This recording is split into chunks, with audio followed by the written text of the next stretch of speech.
All right, all right. What is up, everybody? What's going on? Let's get right into it. Today, we're gonna be doing more legacy testing for SCG Indy. And I want to go ahead and play some 8cast. And I'll just bring the deck over so that way we can look at it. And I wanted to try out one of the new cards from the new set that seems to be getting a little bit of buzz. I have not played a ton of this deck, but the card that is in question, Kappa Cannoneer. And I will actually adjust this deck a little bit. This is what I played last time I played the deck. But I want to test this new card in the new set, Kappa Cannoneer, Improvise, Ward 4, which basically makes it hexproof in Legacy. Whenever an artifact enters the battlefield under your control, put a +1/+1 counter on Kappa Cannoneer, and it can't be blocked this turn. So what I'm told about this card is that essentially the turn after it comes down and survives, it is essentially an OTK. But that being said, I haven't had a chance to test the card, so I don't actually know, how good it is in the deck. So with that, I'm going to adjust the deck a little bit. I already wanted to cut an additional land in the deck that I felt like essentially wasn't necessary. But we might just adjust the numbers a little bit. I see Fenrir 18 went 4 and 3 in the Legacy Challenge with this deck. So I do want to kind of mess with the numbers a little bit, kind of get those numbers right. Let's see. And we're gonna play one of the new lands.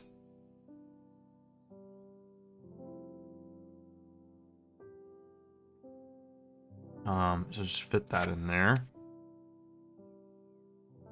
Cool.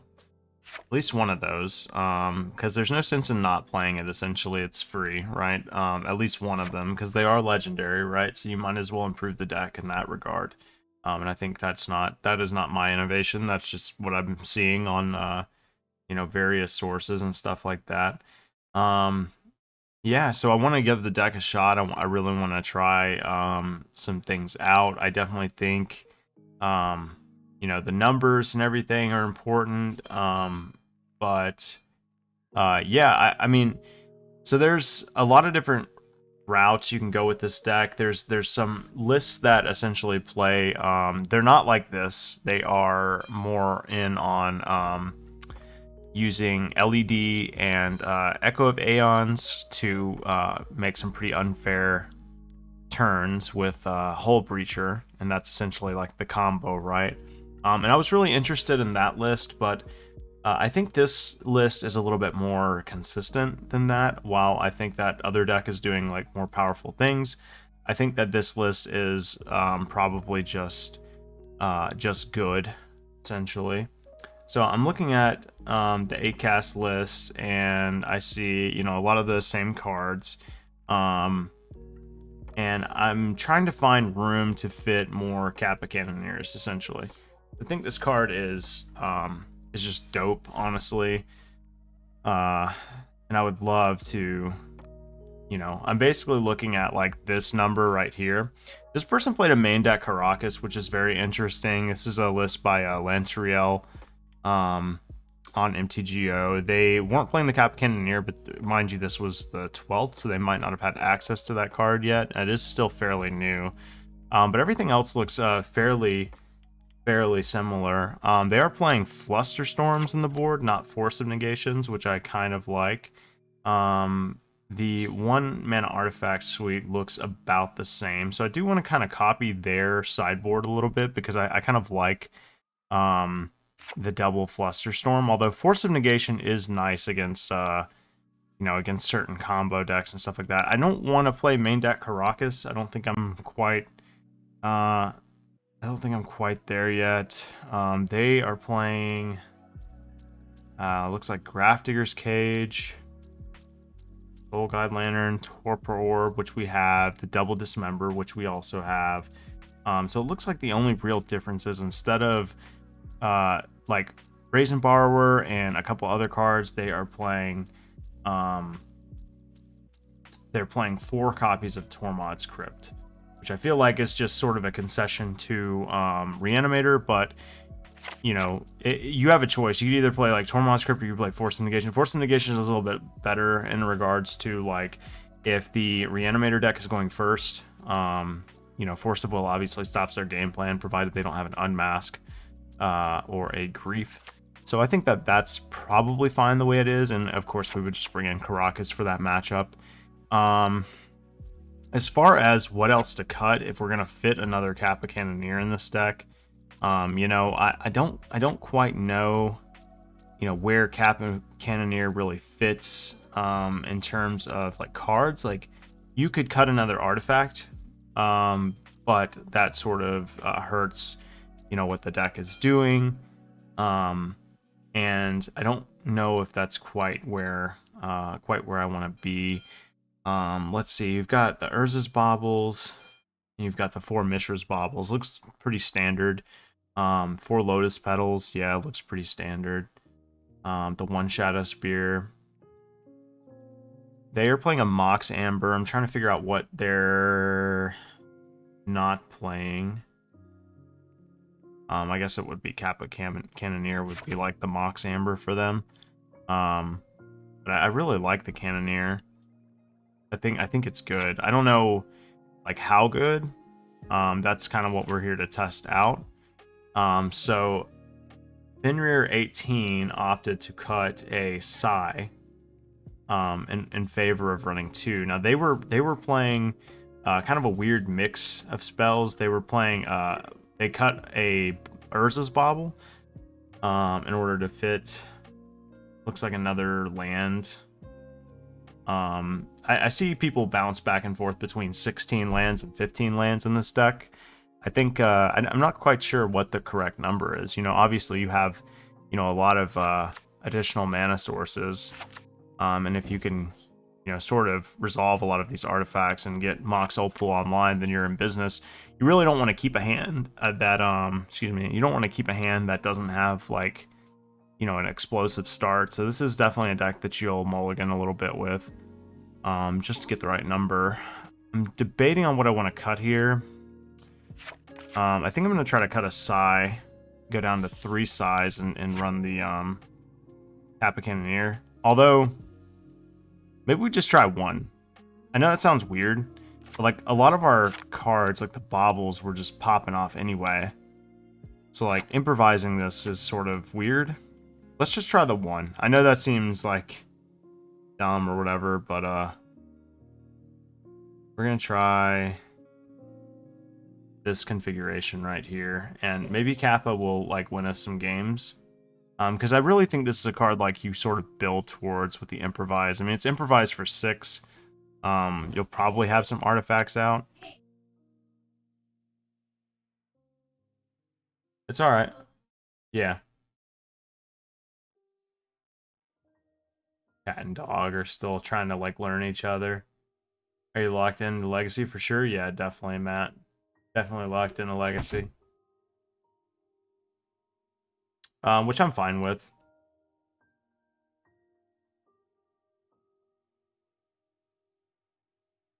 I'm fine with that. I'm pretty comfortable with Legacy. I just needed to kind of like readjust to it again. Like it's been a minute since I've played it. And yeah, it's been a minute since I've played it, and I had to like get used to getting Force of Willed and Brainstormed and all that stuff again. It looks like Mana Traders removed the Soaring City from my list. I guess these lands are in such high demand, which is really annoying. So I guess I'll probably go through like Goat Bots or something and see if I can get a hold of one, and if I can't, then I'll just say fuck it. Give me 1 second. I gotta grab my cat and bring him in here.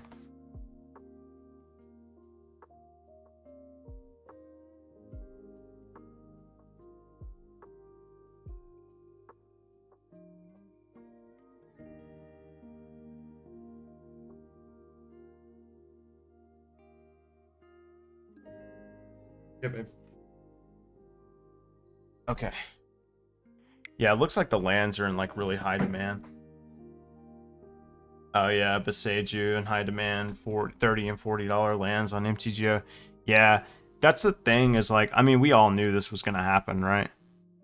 Like they make these lands that are a strictly better version of like an island or a forest, and obviously people are just gonna want to play those lands, right? They fit right into whatever decks. I mean, yeah, like, you know, you have to give a fair concession to like Blood Moon. You don't want to overdo it. Plus, they are legendary, but you know, obviously you play those lands. I mean, shit, I got beat by this card the other day. I was playing Reanimator, and yeah, that card, it beat me. It bounced a crucial. Basically, I had a Why didn't I get a Kappa Cannoneer? Hold on.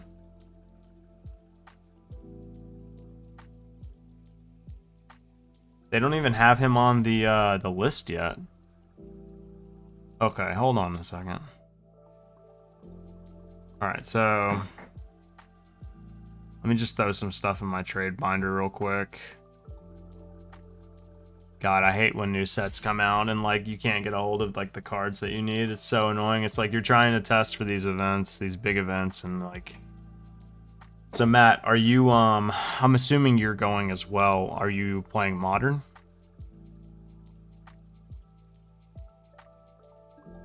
No.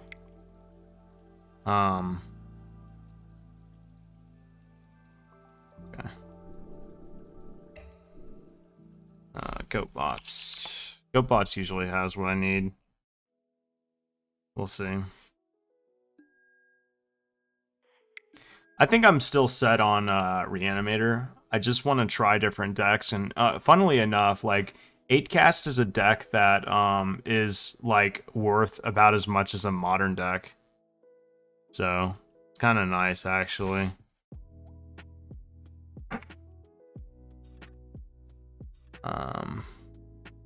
Alright, well they don't have that card.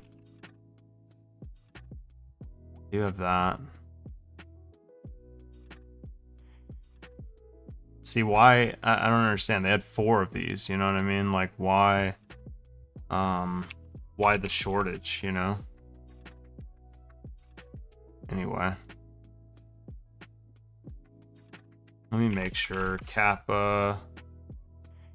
Shit, hang on, Kappa. Yeah, they don't have them. Okay. Free agent at the moment, so no, you'll find somebody. You just got to look around. Just tell them you'll play Amulet like near perfect, and you should be good. Amulet just got like strictly better with the new set, the new Beseju. Like, how have your games been with Amulet since the new land came out?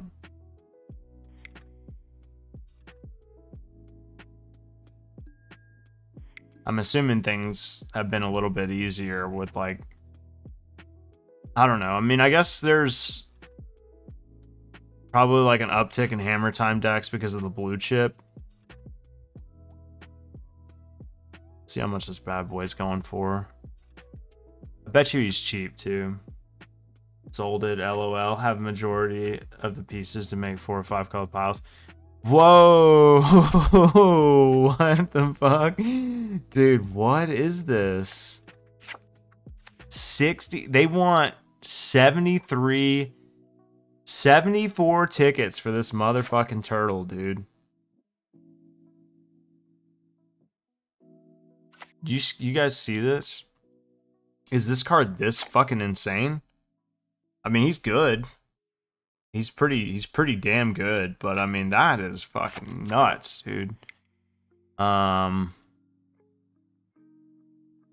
jam has been Bring to Light Shift. Yeah, Bring to Light Scape Shift is fun. Are you playing a more like control variant? I'm sorry, guys. I don't know if we're gonna be able to play with Turtle. Not if they're wanting that much for him, because the problem is like for 70 tickets. That card is gonna fucking tank so goddamn hard. What does it even come in? What even... What set is this? Kamigawa Neon Dynasty Commander? So, is that why it costs so much? Is this it right here?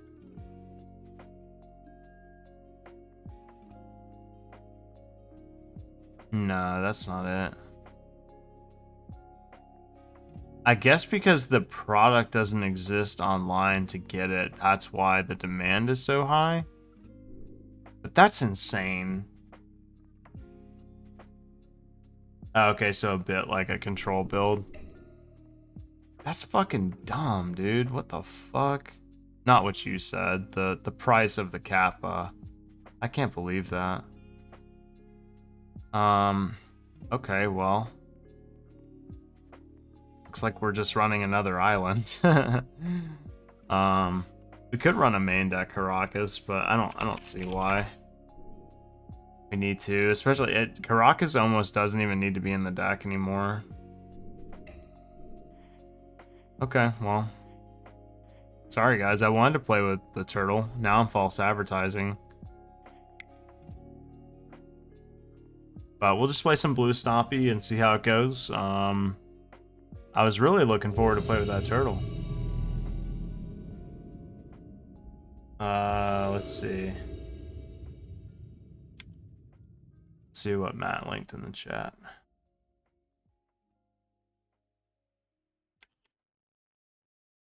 Okay. Well, I mean, that just tells me, like, the price history. 2 people have it in stock. It's GoatBots. Well, yeah, the GoatBots website. Low stock. It's you can't get it in anything. That's got to be what it is. And people really want to play it.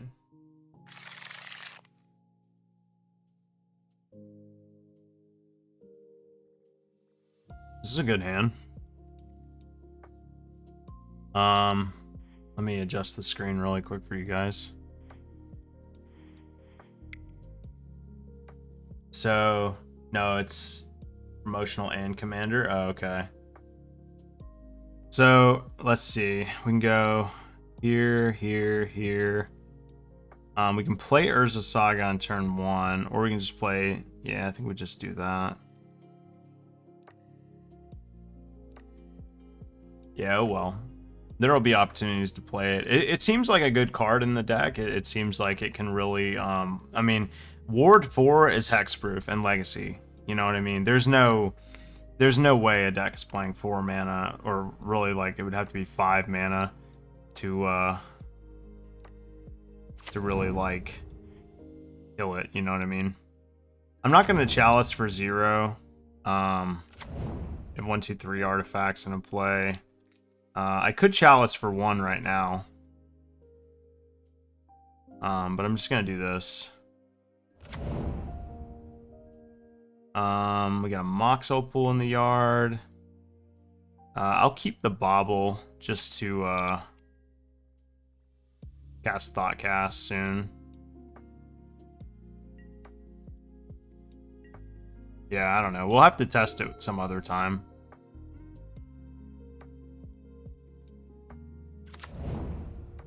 So we're playing against some Punishing Fire deck. Maybe lands. Might not be lands, though. There's been a couple of, like, Punishing Fire decks that have popped up with Exploration and Grove of the Burn Willows. I don't know what I have to worry about with these decks. Probably just Merit Liege. Yeah, I'm still learning I mean, not Commander. I'm never going to learn Commander. I'm still learning Legacy again. Getting used to recognizing decks. Like, you know how in Modern, or whatever your preferred format, you know, you see a land and you see, like, a couple of cards, and you're like, yeah, I know exactly what that deck is playing. But in Legacy, that's not necessarily the case. Interestingly enough, they did pitch a Caracas here, which is, they could have bounced Emery with. I'm actually okay with that.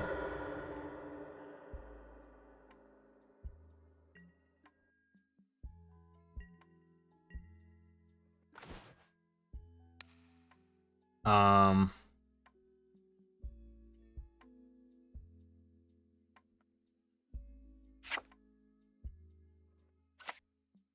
can you use this is a stupid ass judge question. Can you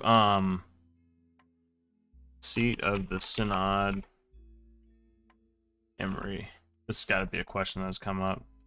You cannot cast a land, you can only play a land, you can target the artifact land, but you can, okay, so you won't be able to put it into play. So we'll just target Mox Opal here. Cast Urza Saga. And we can Thought Cast this turn. Or we can just Chalice for 1. We can still Chalice for 1 though, if we get another thingy. Okay. Cast this. At this point, I guess we go ahead and see what's in their hand. They only have 2 cards in hand though. Thespian Stage, okay. Well, Chalice isn't really gonna do too much for us. Well, if you know anyone looking for a solid modern play, let me know. I'm a great middle seat. Yeah, I mean, I'll definitely let people know that you're interested. I'm gonna keep the Bauble into place. That way I can actually tap it, Mox Opal for mana just in case. And if anything, maybe I'll pop Mishra's Bauble at their instep or something. Retrofitter Foundry is a decent draw. I don't know how much more time that I have, but at least Retrofitter Foundry can make Thopters and they can block Merit Liege, provided they don't like Sajiri step it or something.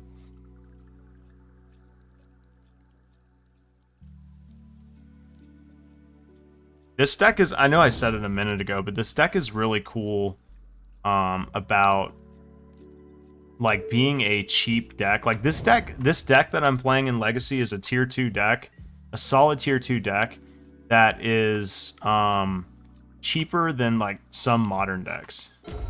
You can believe that. So they're gonna go and get Dark Depths with this, which is obviously not good. So let's play this. Let's go. I'm trying to think of like what they could possibly do. Maybe we should Chalice for 1 this turn. Like Chalice for 1. No. Actually gonna just play Urza's Bauble here.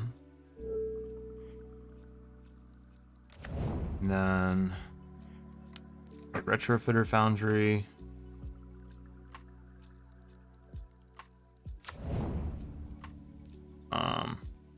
Let's see what the last card in their hand is.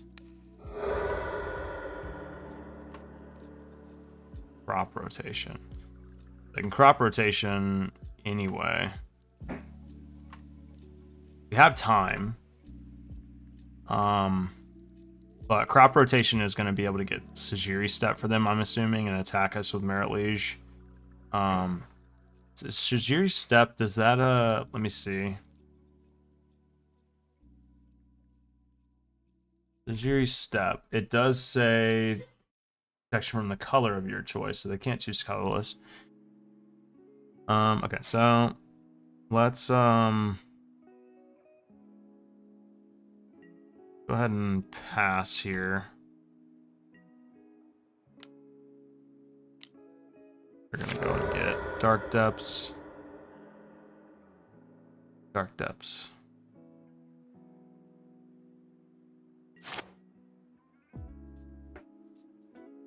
There's another Saga.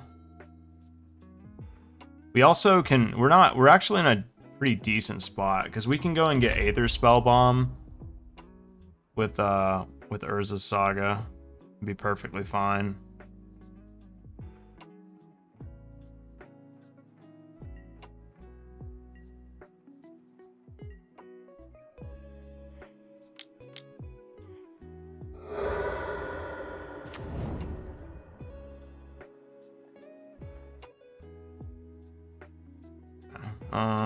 I don't think I need to crack that just yet. Maybe I'm being a little bit too conservative on it. Okay. 1, 2, 3.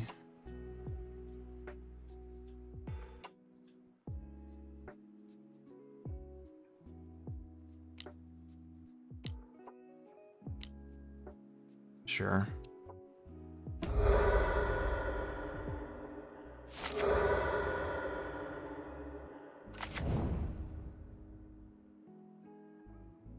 Alright, so I mean they did it because of Pithing Needle.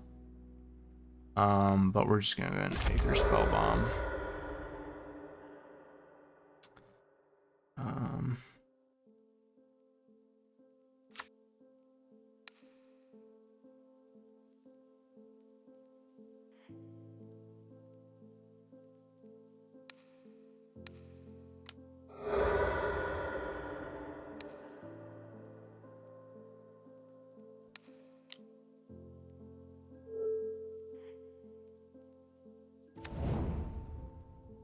Let's go ahead and just attack for 7 here. And then we'll look at the top card of their library. We know they have crop rotation in hand. Taiga, okay. I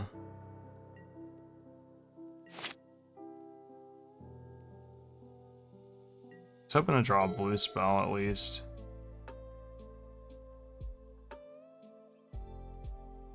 Sorry I couldn't get the turtle, guys. I was really excited about that card. Even if we were just going to play a 1-of. I'm wondering what they get. Is this going to be Tabernacle? It's either going to be Tabernacle or Glacial Chasm. It's been a long time since I played against this deck. It's probably been a good like 4 or 5 years since I played against lands. But I have played lands before, so I vaguely know what they play. It's actually lands is actually a really fun and rewarding deck to play. It's just not necessarily well positioned in Legacy right now. But then again, who cares? It's Legacy, right? Have fun. Okay. Yeah, I mean, we can even pay for Tabernacle, so it kind of is what it is. All right, so Engineered Explosives is decent for like Explore and stuff. You know, I don't really know exactly what I'm worried about against lands. It's been a long time, so let me just go ahead and bring it up really quick just so I know exactly what's going on. They're not on loam, so we don't have to worry about like creatures for the most part, although they might bring in. They do have a couple of creatures that they can play. All right, so I'm bringing up lands right now. I'll consult my boy Jody. Ask him what's up. They play Shifting Ceratops, which is probably actually pretty decent against me. Force of Vigor, of course. Choke is very good. They have a lot of sideboard cards against me, as a matter of fact. Red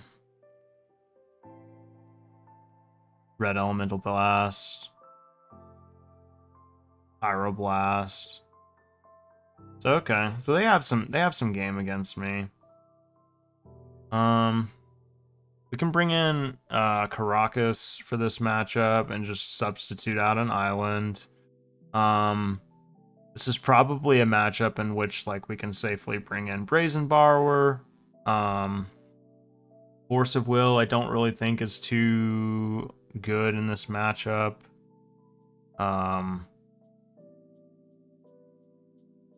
Don't necessarily know if Chalice on 1 is pretty damn good against them. Probably don't even really need Force of Will too much. I'm just trying to think if there's like another card that I want to bring in against them. This is going to be like a grindier matchup for sure. But I think I'm favored. I think I just have too much like value in my cards.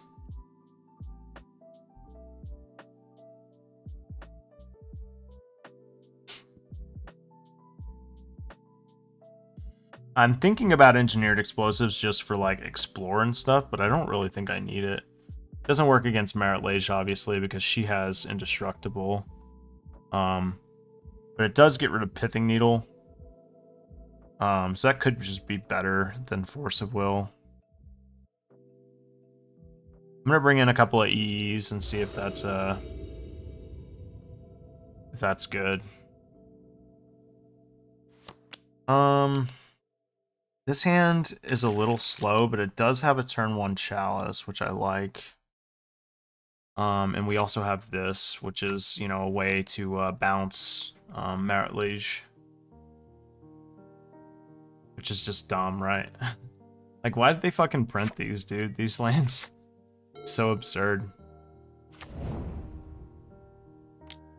Exploration, sure.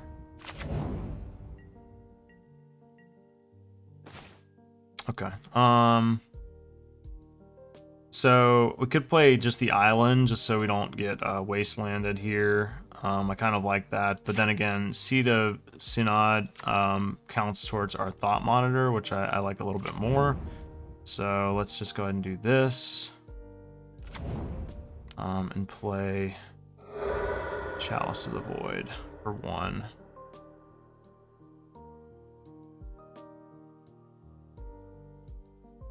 This does not play well against Force of Vigor, by the way. They get to kill 2 things. Should be unfortunate.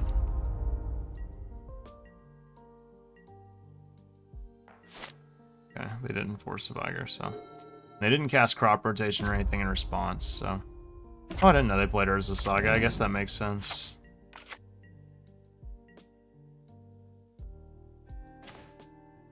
Okay, 1, 2, 3, 4, 5. Play this.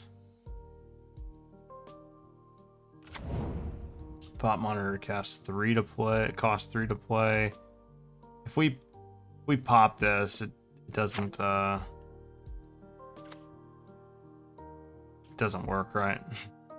I'll cast it anyway. And then we'll pass.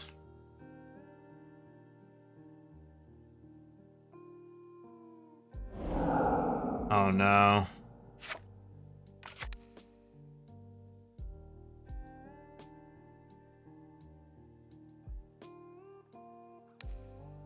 We can't, no. I was worried about that line. They didn't do it the turn prior. Yeah, I mean, I guess I just gotta live with that, huh? That sucks. Fuck. Okay. Well, unfortunately, we just got. I can't do it yet, bud. You gotta wait a turn. There you go. Now you're online. I was worried about that line. Maybe I should have played around it a little bit better. That's a good draw, though. What the fuck? Did you guys see this? Fucking Moto fucking up. Oh, it's because of Yavi Maya. Yeah, that makes sense. Let's see. We got some baubles and stuff. So they're gonna make a 1/1 token and then a 2/2, and then I don't know what they go and get. Maybe they go and get Pithing Needle. We'll see.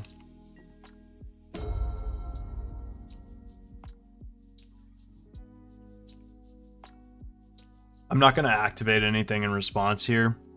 I would think if anything, they Pithing Needle naming Emery kind of makes more sense to me. And then next turn, we have some options, but we definitely need to draw like some more cards. Like we need like a Thought Cast or something. Oh, they're tapping for green. Okay, interesting. It makes me wonder if they have another Force of Vigor in hand. They got Treasure Map. Okay. Gonna activate Treasure Map and go and get Lesbian Stage or Dark Depths. Lesbian Stage. There's Dark Depths.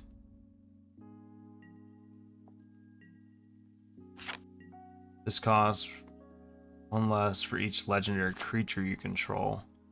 So obviously we control 1 legendary creature. They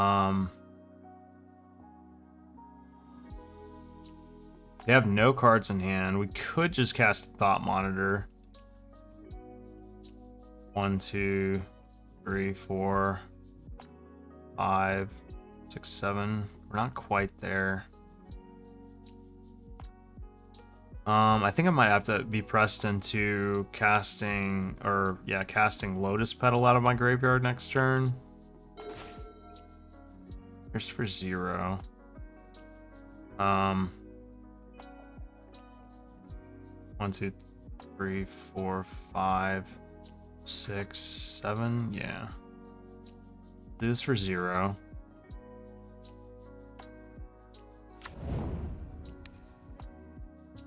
Let's go ahead and do Lotus Petal.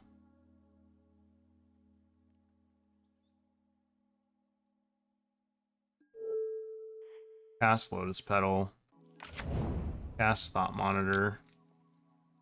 Oh, it costs 1 more to cast. Shit. Damn it. Me no good at math. This doesn't work, right? I'm not that stupid, right? Oh, it does work. Oh, god damn. I'm really bad. Oh, Jesus. You can go ahead and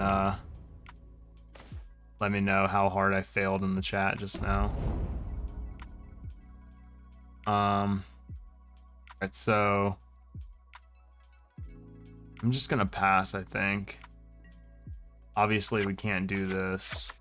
Because it costs 3. So we're blocking with this. This is on chump blocking duty. Let's take a look at the top of their deck. Red Elemental Blast. Uh-oh. That's fucking perfect, actually. Goddamn, no. No, they're gonna draw the fucking... Oh, no. We have to draw Force of Will. Uh-oh. Uh-oh. Oh, no.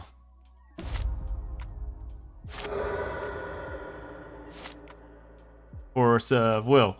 Force of Will. Ah! Could he use that?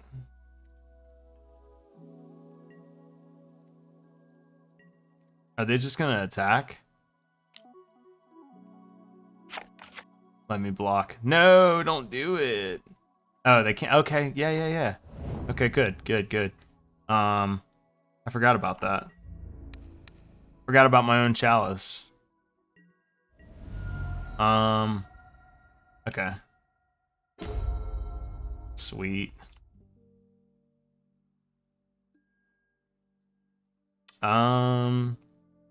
Just cast Thoughtcast here.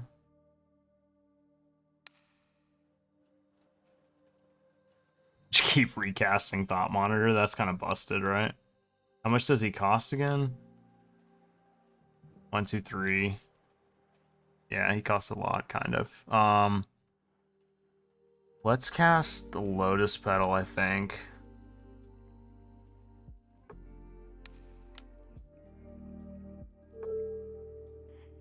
Cast. Play Ancient Tomb. We need blue to do this, but it only costs 3. So we can actually just do this and then that.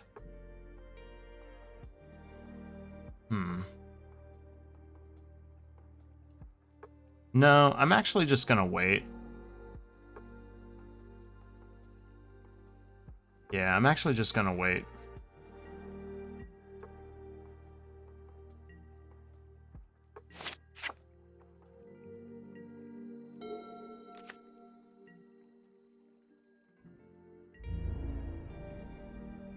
Surprised they attacked with a construct token, honestly.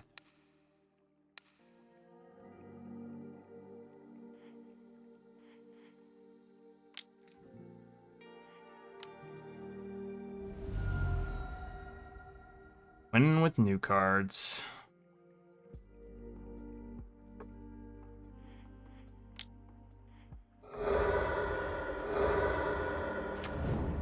It's only a 3-3, but we might as well start getting a clock going. All right.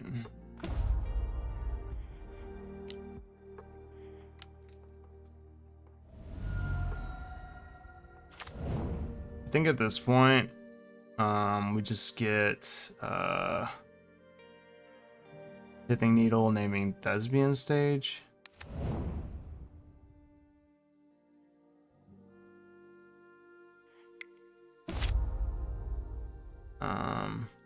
Land.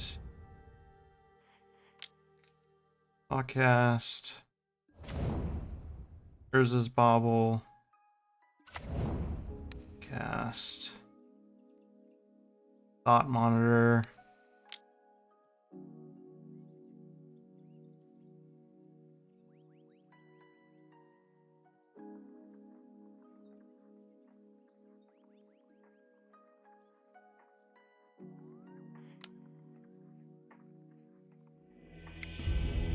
All right. Yeah, this deck is pretty good. I mean, obviously it's not a tier 1 deck or anything like that, but it is very intuitive, and it's fun. I played it before, and I wasn't really drawing that well with it. I felt like my openers were kind of awkward, but those games were pretty intuitive, I think. Yesterday, God, we were playing Reanimator yesterday, and I was fucking drawing terribly. Like, I don't even know why I was drawing so poorly, but it was bad, man. It felt like, you ever play a combo deck and you're just like one card away every single match, like all night, and it just feels like you're just desperate to piece together A plus B. That's kind of how we felt, like, all night. Like, I just couldn't get, like, if I had a reanimation spell, I didn't have a discard outlet, and it's just one of, I don't know. It's just terrible. This hand's pretty good.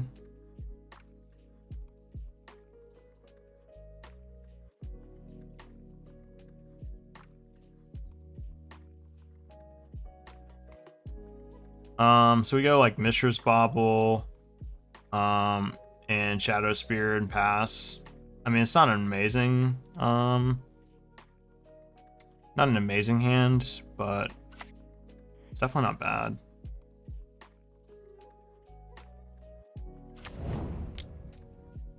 Here, and I don't think I'm gonna crack the Mishra's Bauble just yet. I'm gonna wait, depending obviously on what they're playing. Hey there, Rax, how's it going? Uh-oh. Sliver?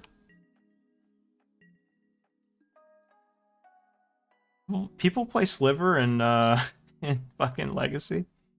That's scary. Alright. Cast Emery.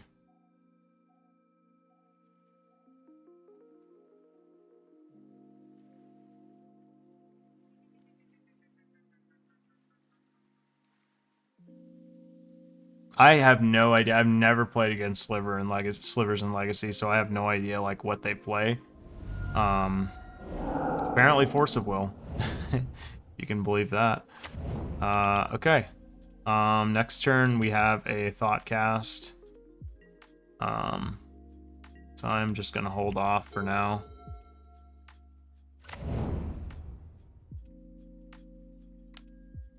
Aether Vial, sure. They must have just drawn that. We can Thought Cast for 3. We obviously can't Thought Monitor, so let's just go ahead and Thought Cast. Try to draw another land. Okay, we drew a Lotus Petal. Go ahead and cast Emery.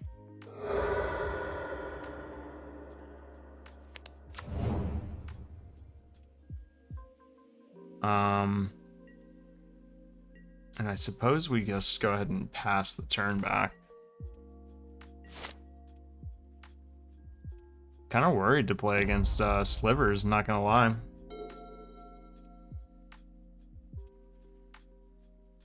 I don't think I have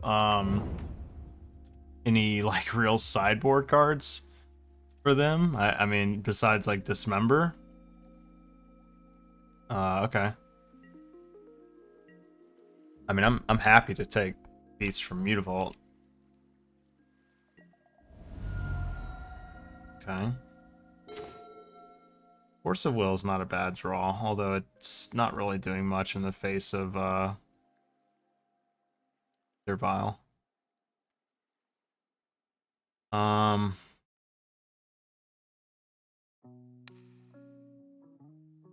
guess let's just go ahead and cast Lotus Petal here. Cast Lotus Petal. Go ahead and we'll cast Thoughtcast here. Float a mana.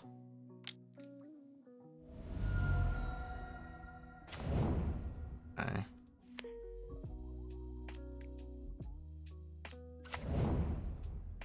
Now we'll cast Thought Monitor.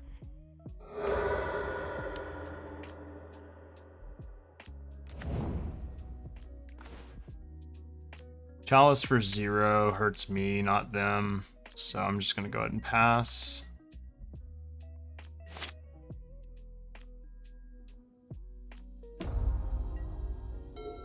Chalice on 2, easy win. Okay. I'll keep that in mind.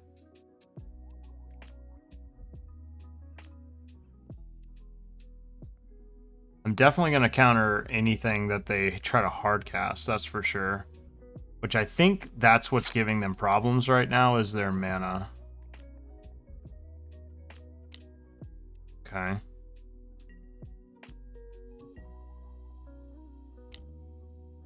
I'm gonna block this. I don't know what Aether Vial can bring out, but see no harm in jump blocking if that's what has to be done. Yeah, okay. Alright.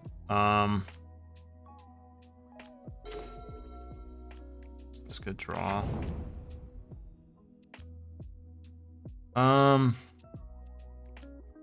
Do we just cast Thought Monitor? I mean, they're not doing anything right now, so like I don't really feel like super compelled to I don't feel like super compelled to like put Chalice on 2 because they can't really do anything. We can equip Thought Monitor with with Shadow Spear. And play this, or we can just play another Thought Monitor. Thought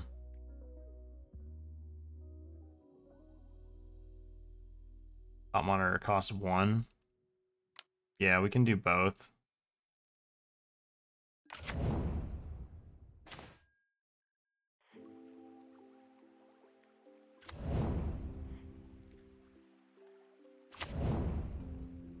Okay.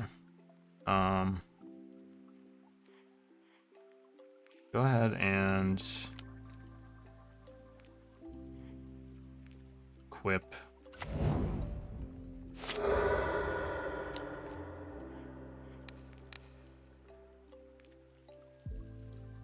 And I guess pass the turn back. Let's see. We'll take a look at what's in their hand. All slivers have Shroud. Okay. And then I suppose we'll take a look at what's on top. Okay, another Lord. That's good information.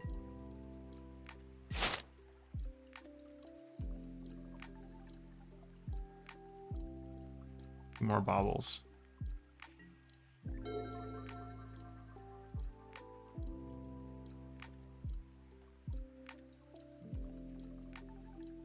Well, they got a really slow start, which is fortunate. These Force of Wills are not doing jack shit in this matchup, unfortunately. But if we can get an Urza Saga, which is what I'm probably going to crack this Mishra's Bauble for, just to get anywhere close to an Urza Saga next turn, we'll be in business. We basically just need a big blocker and something we can hook up with a lifelink. That's not just a 2/2 flyer. But the good news is we can just recur all of these thought monitors and just keep drawing.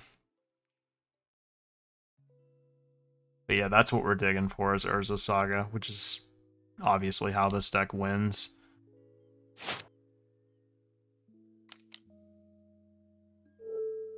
Okay. I'm just gonna exile Thoughtcast here. Because we have infinite supply of like thought monitors and stuff. Go and crack this. Okay. The creatures you control have first strike. Alright, that's important.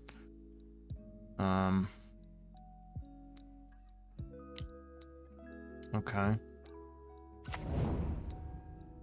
Yep. I was not targeting them anyway. Okay. Let's go Bauble. Bauble. Do not have a means to cast or to play Urza Saga this turn, unfortunately. So let's just I think we're just gonna swing for 3 here. And that sucks. You kill Violent Chalice on 2? Yeah, I just don't have a way to kill it right now. Unfortunately. If I leave Thought Monitor back, they can't safely attack. So I may just have to do that. Because if I attack, yeah, I gain 3 life, but then they can crack back. And we know they have a Sinew Sliver and a Striking Sliver in their hand. We can Chalice for 1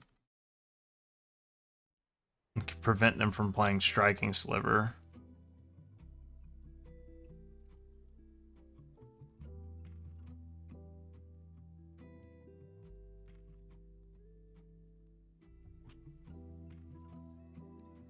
I'm just trying to think of whether or not I'm supposed to attack this turn.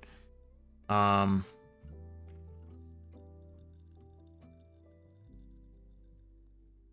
I can just Force of Will it. I'm gonna hold back. I'm gonna play a land. I'm going to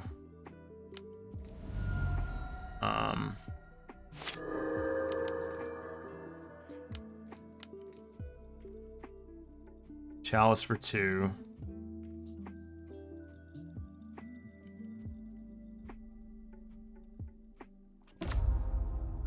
Let's Chalice for 1. Oh shit. What the? Oh god damn it. I wasn't even thinking about that. Fucking hell. I forgot about that. I'm stupid. Okay. I'm so deep in the tank, like I'm like fucking up my lines over here. Okay, so let's do this. All servers have pay 2, return this. Okay. And then with Emery, let's target Mishra's Bauble. Play Mishra's Bauble.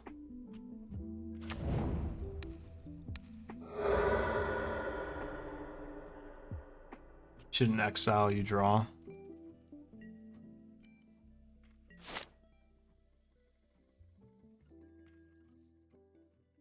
There's another Thought Monitor. There's an Aether Spellbomb. Which kind of rewards us for countering our own. Oh, but they do have Shroud, so never mind. But we can return our own creature.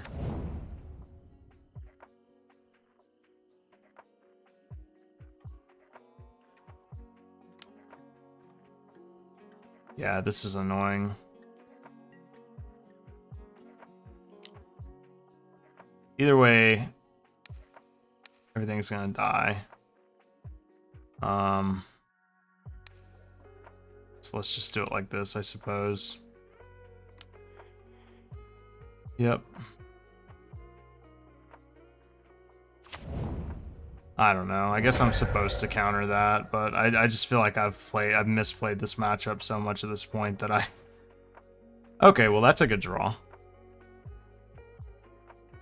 That kind of saves me. As long as I don't have trample.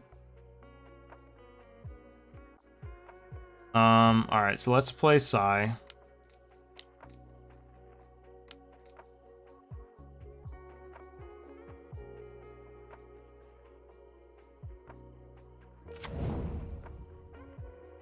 Let's play Thought Monitor. Oh, cost one more. Might be. Let's do this.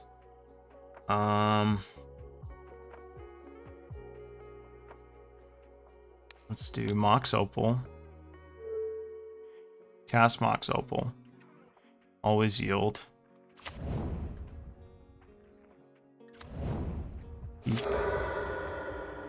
Play Aether Spell Bomb.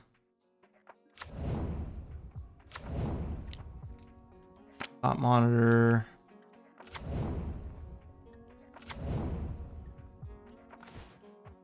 There it is, Urza Saga. Let's go ahead and just, I guess we just cast another Mox Opal, might as well.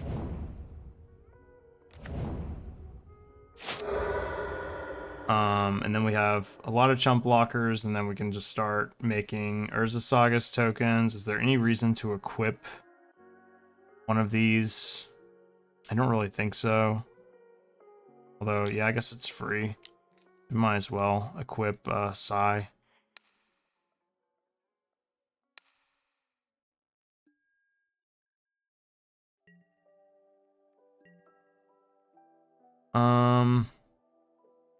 And I think that's it.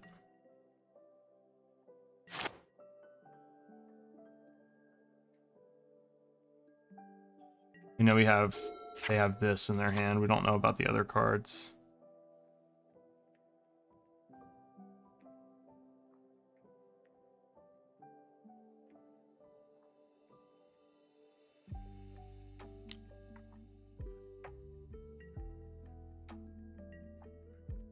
Obviously, we're chump blocking.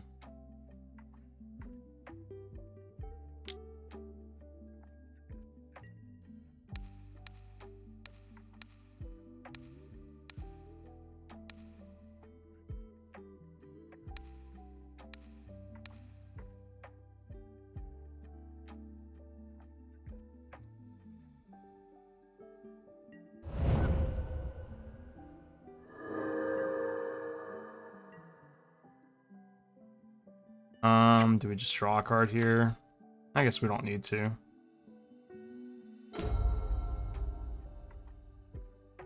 Right. Let's cast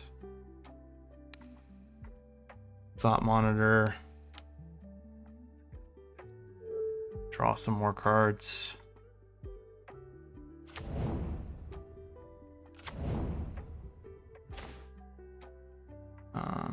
Play Urza Saga. Cast Retrofitter's Foundry.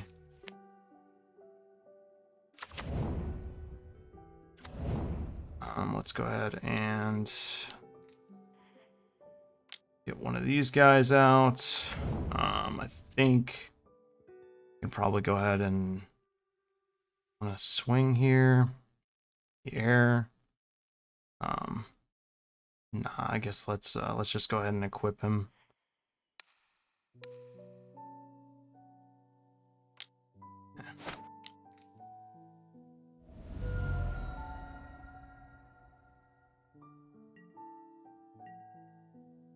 Now they can prevent me from gaining life. Let's see, 1, 2, 3, 4, 5. Swinging with 1, that's 6, 3, 6. Okay. They can actually bounce one of their guys to their hand. They can prevent me from gaining life. So,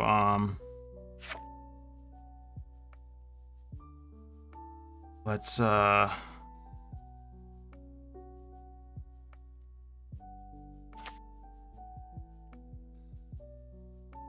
just wait. We don't need to do anything right now. Because they can bounce, they can pay 2 life and return. Well, this is this permanent. Okay, that's good then.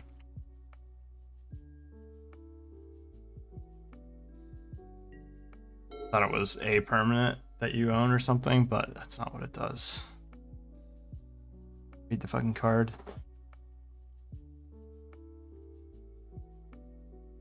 Well, these constructs actually might get us there.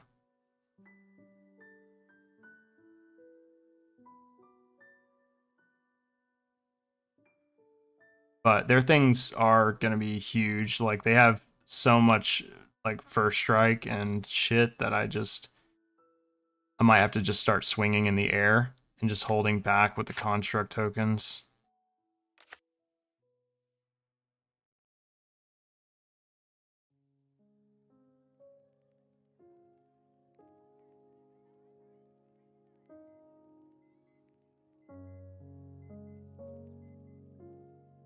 But we're gonna get Pithing Needle with Urza Saga, and we're gonna name Aether Vial.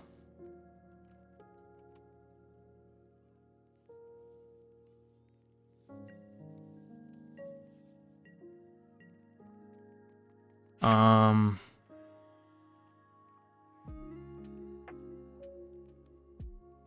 we want to create? Yeah, let's just make a 4/4.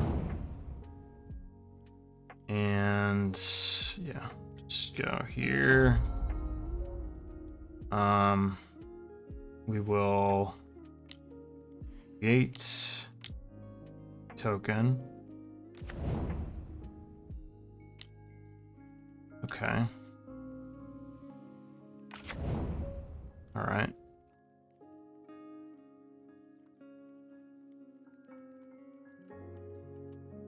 We'll name Aether Vial.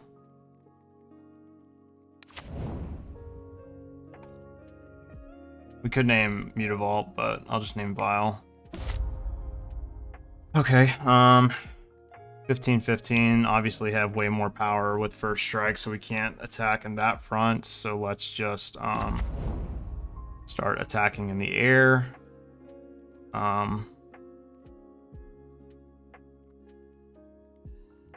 Let's go cast Thought Monitor.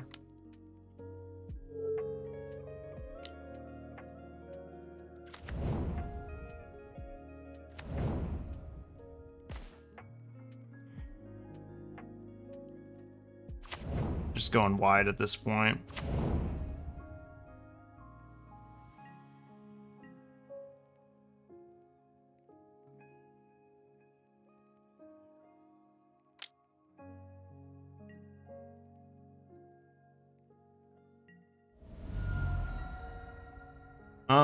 And then we'll just pass the turn back.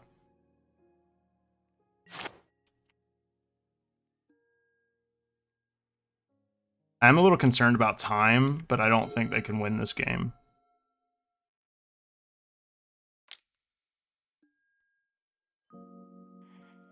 Definitely countering that.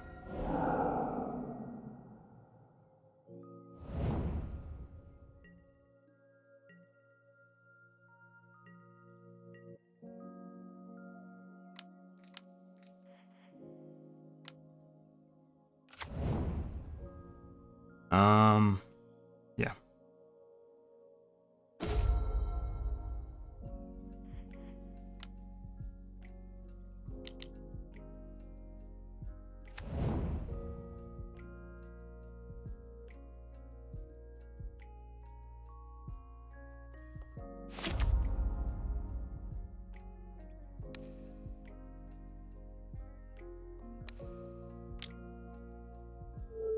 So I basically just have to keep my eye on the time, essentially, but I think we should have this one. 24, 24, 5, 10, 15, 20. Yeah, we'll just keep making tokens and all that jazz. It might just be beat though. If they block this with, I don't know. I don't really feel like doing the math in all honesty.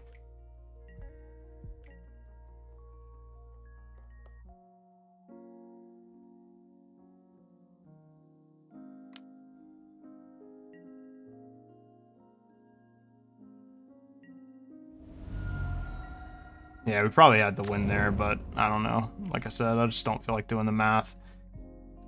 I'm confident that we win this game, so I didn't want to like overextend, and I don't want to waste time counting. Like, they obviously have enough to block the 25-25, but like they probably didn't have enough to block like multiples of these creatures. Okay, we just make we don't even need to do anything.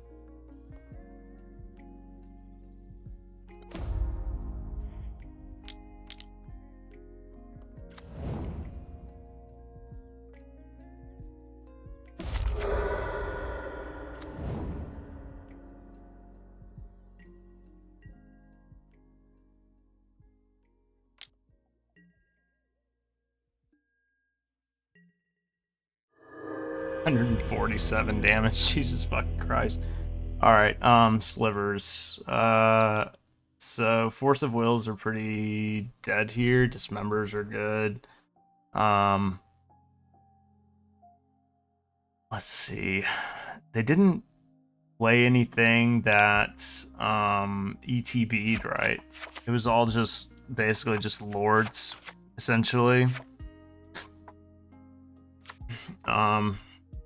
And I didn't see any legendaries, so I'm assuming that it's mostly just low to the ground threats. They probably bring in some combination of artifact hate. So let me check the deck really quick and see what exactly the deal is with this deck. I've never played against slivers, it probably shows. But I'm just considering it, whoops, sorry about the noise, guys. I'm just considering it like a worse goblins, basically. But everybody has their bad decks. I'm not saying my deck's like far and away a lot better or anything. Okay, so yeah, all of their creatures are not ETBs. They are static effects. They will bring in Harmonic Sliver, Plague Engineer probably. I don't think they'll Chalice of the Void me.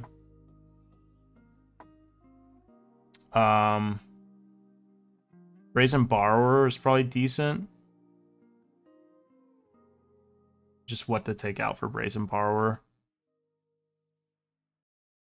I actually like the chalices, but it's possible that I don't need all 4 of them, but I just don't know what I would take out instead. Brazen Borrower is neat because it, you know, can bounce like any number of things between Aether Vial and just like the random slivers. Maybe we cut like a chalice or 2, but turn 1 chalice. It's got a couple of them. It's not like amazing against them.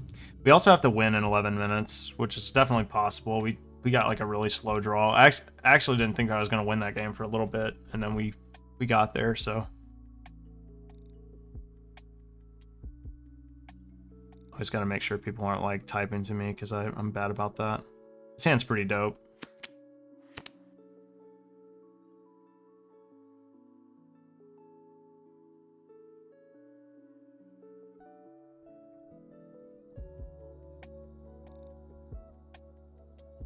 I'll keep this all day. It's also pretty resilient against, it's fairly resilient against, like, Force of Vigor or something like that. I think the sliver that I'm most afraid of is probably Harmonic Sliver.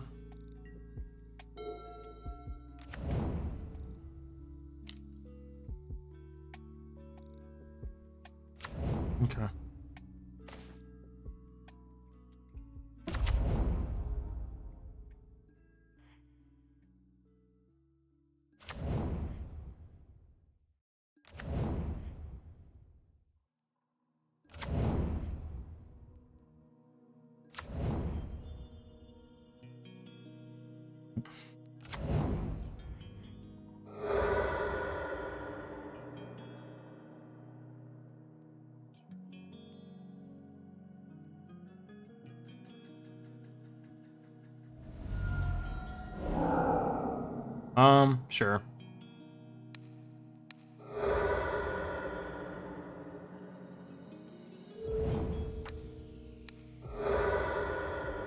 No, it revealed the same one.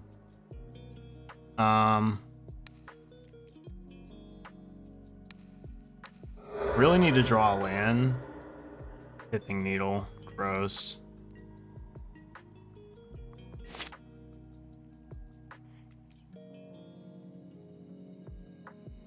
Okay. They're gonna name Urza Saga with that, and that's lame. It's lame, bro. Dismember, okay.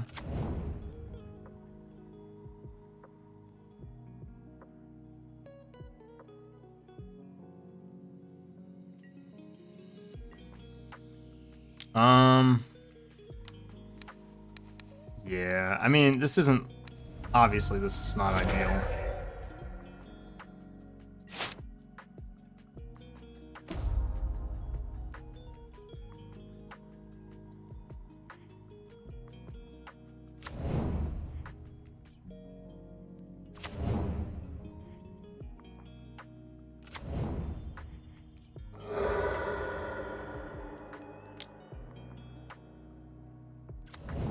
This sucks. They have Dismember in their hand, too. Ugh. Another Dismember on top. There's Psy.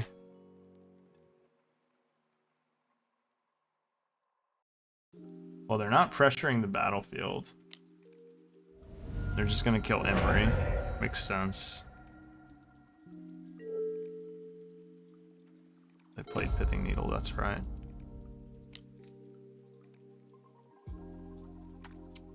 Do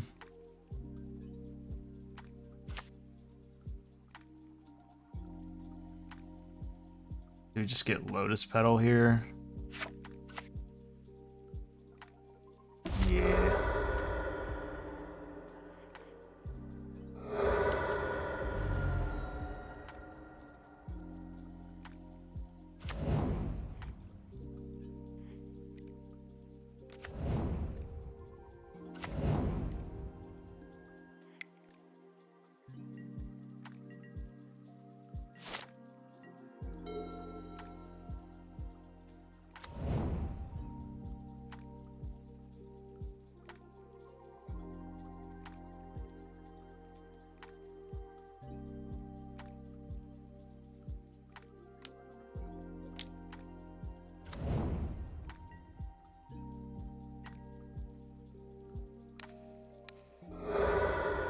Null Rod. Activated abilities of artifacts can't be activated. Ew.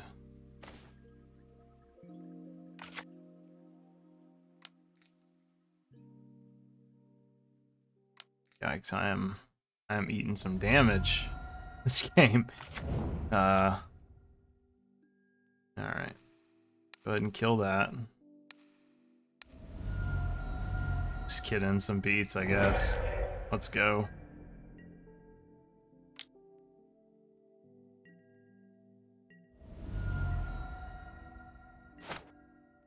I mean, they're drawing a lot of sideboard cards. I'm pretty sure they only had one Dismember. I think I accidentally bobbled them 2 times. There's Null Rod. 2 times same card, I mean. Alright, let's go. I think we just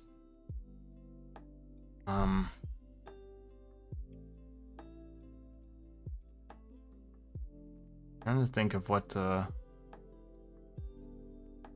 do here. I think I'm just gonna do this. Can't equip it, obviously, but might as well cast it. And then from here, We just chalice for 1.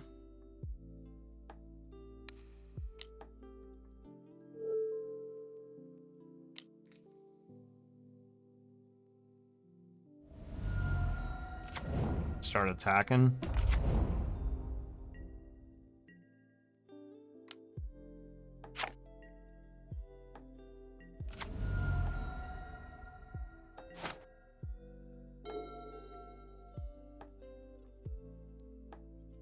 It's a weird game.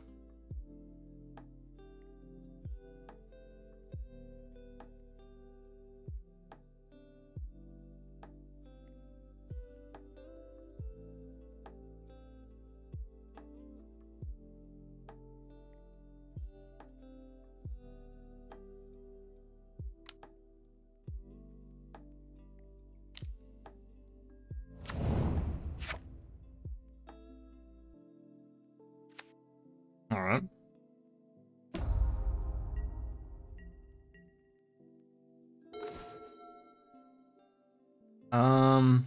Now do we engineered explosives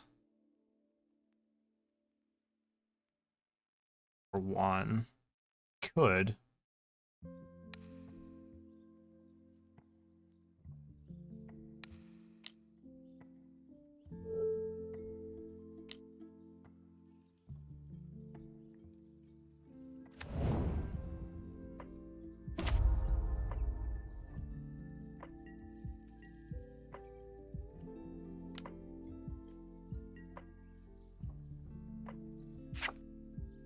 Just make sure that doesn't have flying or some shit.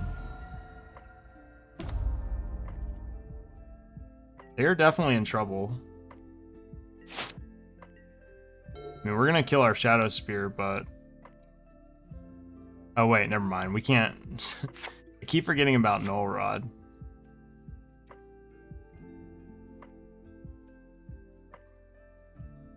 It kind of doesn't matter, though.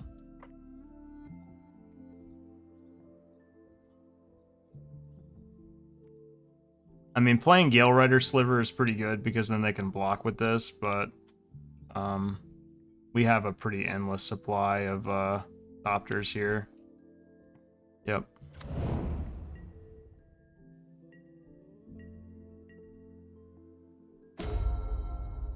That's a good draw.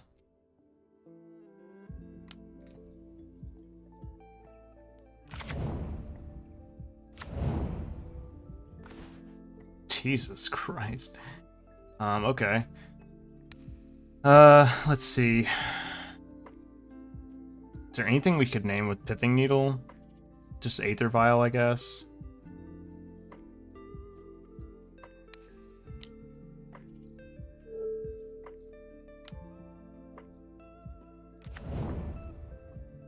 Or we can name Mutavault, actually. Extra blockers for them.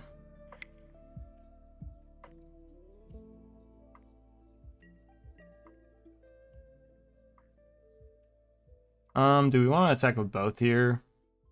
Yeah, might as well.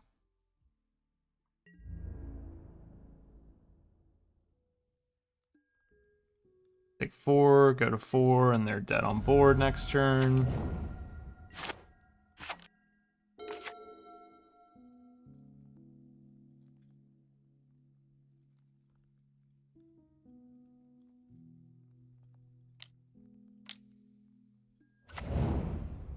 Yep, that's not going to be able to do it.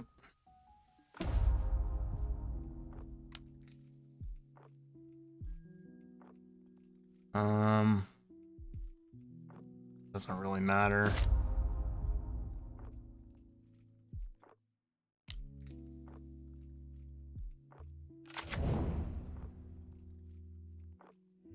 Okay. Cool, we beat Slivers. Alright, so that improves our league record to 2-0.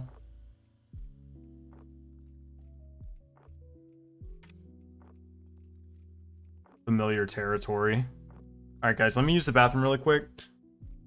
And then we will proceed on. Hopefully get our first trophy of the league season. I haven't really played much Legacy, so it's nice to be finally getting acclimated, although just when I think I've like learned what's going on in Legacy. I get some random ass deck paired up against me, but this is good, honestly. Some people will be like, oh man, like, I don't want to play against Slivers. That's a meme deck. But like, honestly, dude, somebody might bring Slivers. I don't know. Like, you know what I mean? Legacy is like Commander for competitive Magic in a way.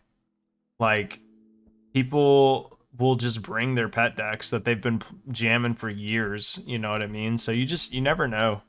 But yeah, be right back, guys. Don't go anywhere. I'll be 1 minute, and then we will continue on.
All right, guys, thank you so much for hanging out.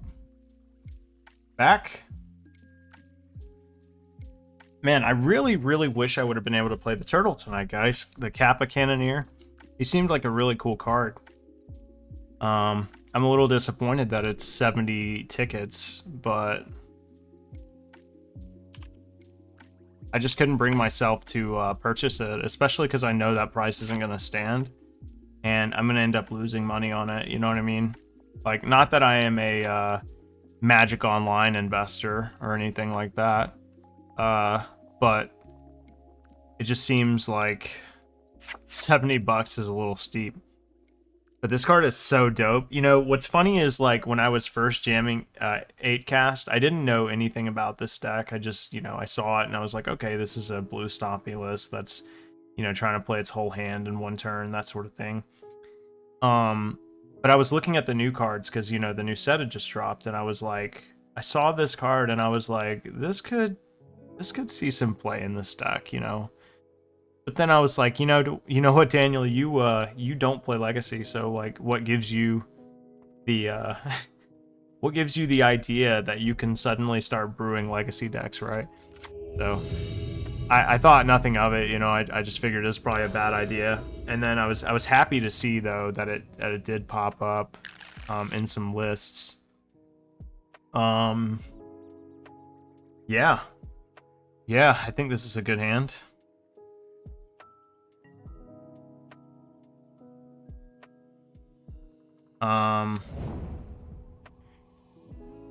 The question is, I almost want to keep Psy in my hand. But I don't know. I guess not.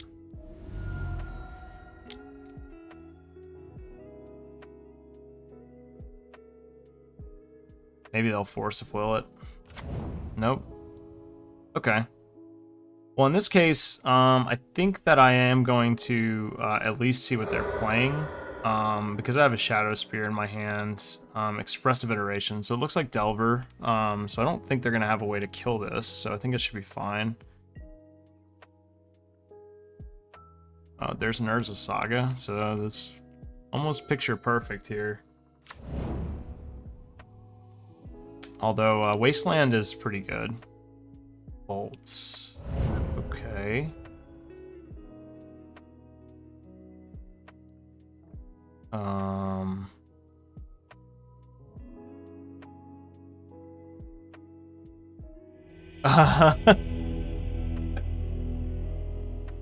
I've been there. I've been there, guys. We've all been there. Okay. Well, Delver secrets.deck. I'm not really quite sure how to play against this deck, other than we definitely bring in Soul Guide Lantern for the Murktide Regent. Brazen Borrower is not terrible in this matchup, although I'm not quite sure if it's worth it. Engineered Explosives. Well, let's just take a look at a Delver deck, shall we? Let's delve into the catacombs of MTG Goldfish and find the latest and greatest. All right, so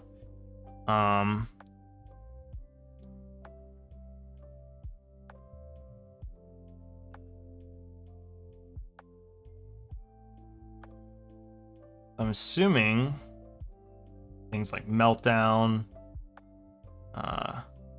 maybe if they're super heads up in the festivities. But Murktide is their best card for sure. I wonder if they meant to cast Pyroblast and they accidentally clicked Lightning Bolt. I've done that too. Painful. Maybe some number of Dismembers. I like Pithing Needle naming Wasteland.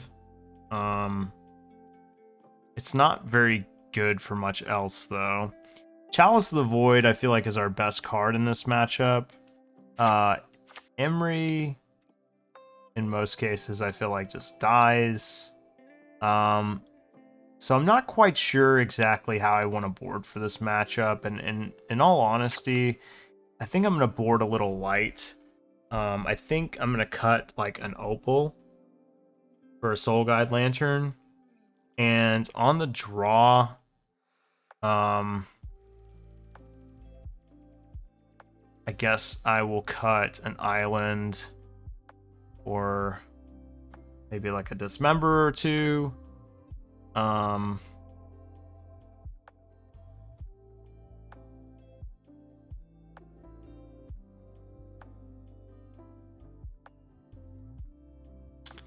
Engineered Explosives isn't bad, though. Maybe we'll just do Engineered Explosives. Just a one of. I don't really... I mean, we can recur it with Emery.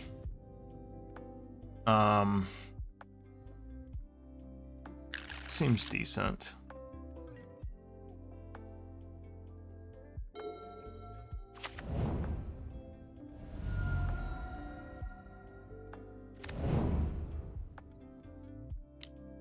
Delver of Secrets, sure.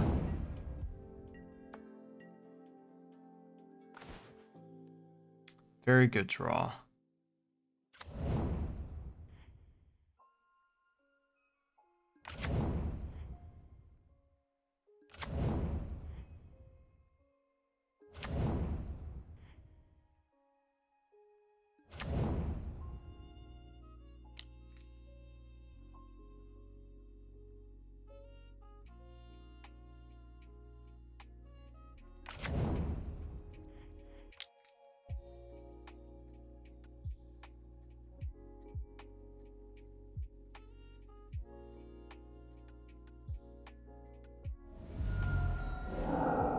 I'm gonna Force of Will this.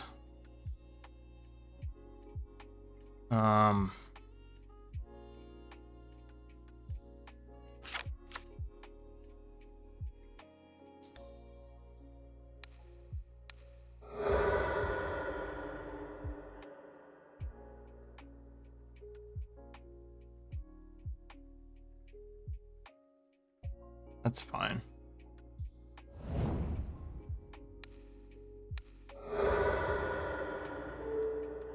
Uh-oh.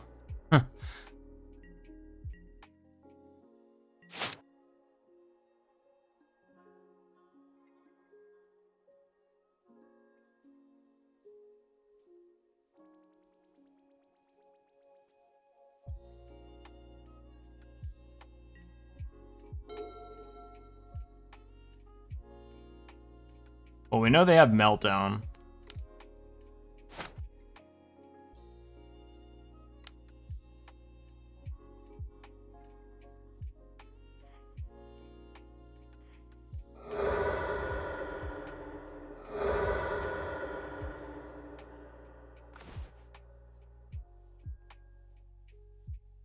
Meltdown resolves.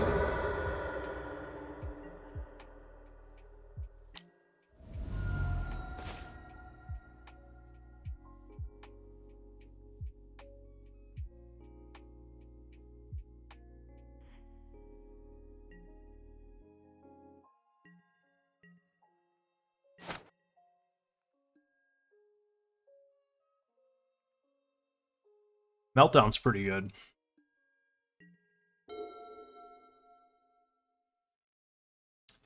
Alright, so I have a Ponder. By the way, we were one card away from countering that.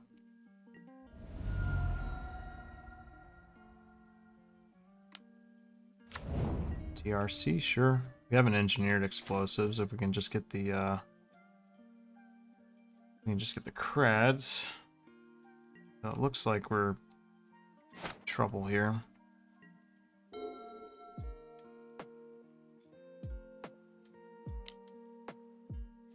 Not going to fight over Ponders. I really just want to land this engineered explosives if we can somehow manage to draw a land here. And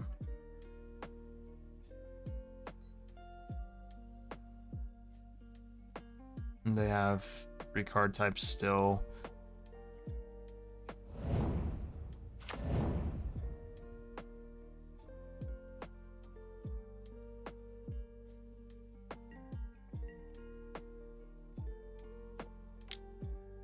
Pick 4, go to 12.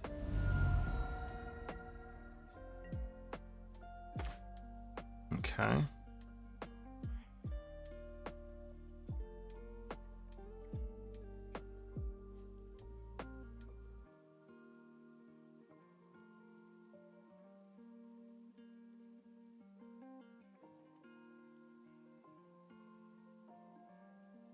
mean, I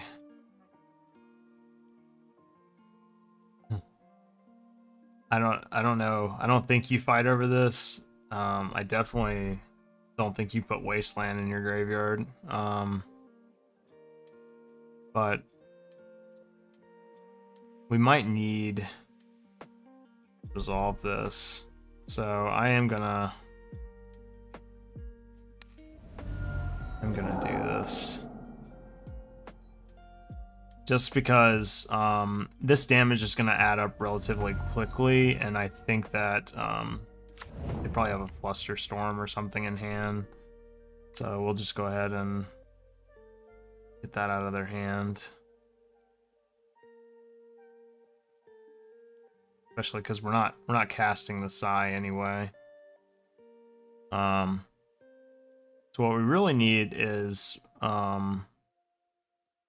our land that taps for 2 mana, and then we can pop this engineered explosives in 1 turn. We need them to not draw a Murktide Regent.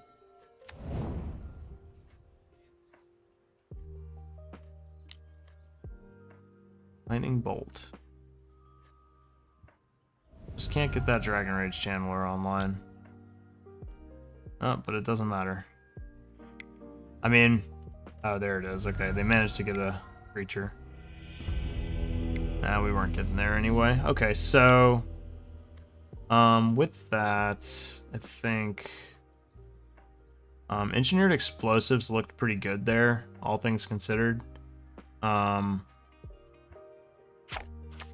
think that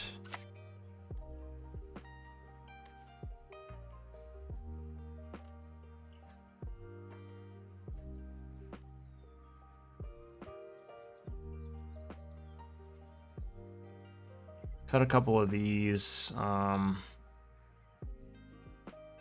the fast mana cards.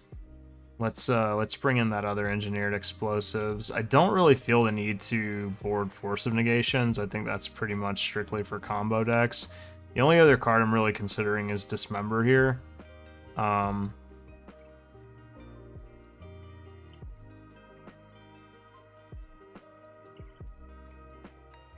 And I don't really know what we take out for dismembers if we do play them.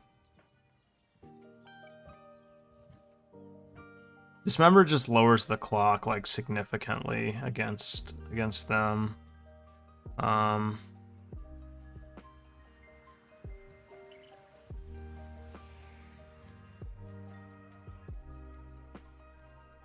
see.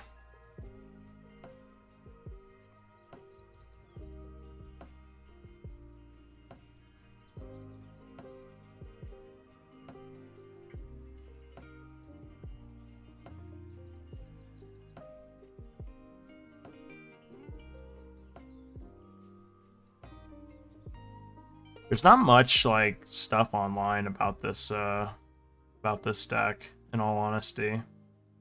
Let's see here. So, God, I fucking hate ads so much. Remember when YouTube didn't have ads, dude? That was like we didn't even know what we had. We had no idea what we had.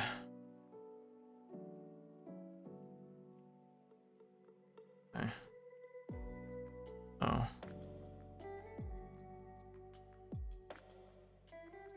I don't really know, guys. I don't know what we were bringing dismembers for. Emery is nice because it just, like, recurs cards, but it's possible that Emery is just a little too weak to, like, their removal. But I don't know.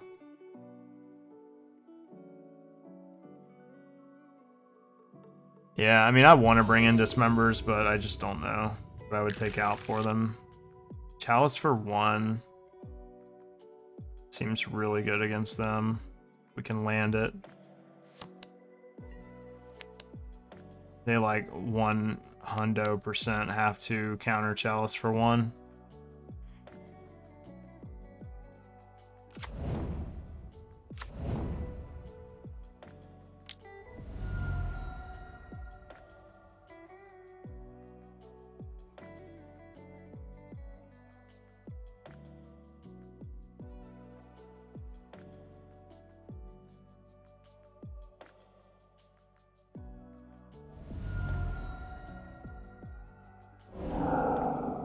Yeah, I was about to say they definitely have to counter that.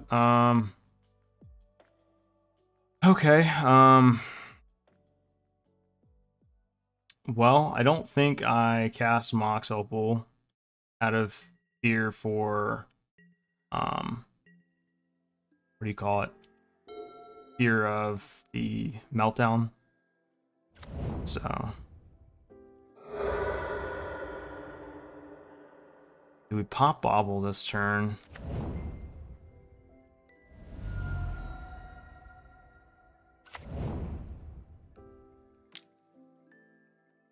Might have to.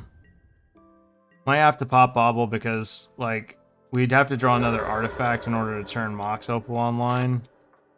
And we really just need kind of like another land, honestly. Okay, that'll do. It's perfect, actually. Okay, so go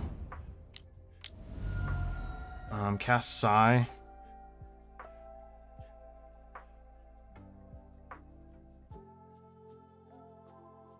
They daze this, I'm pretty sure I fight over it.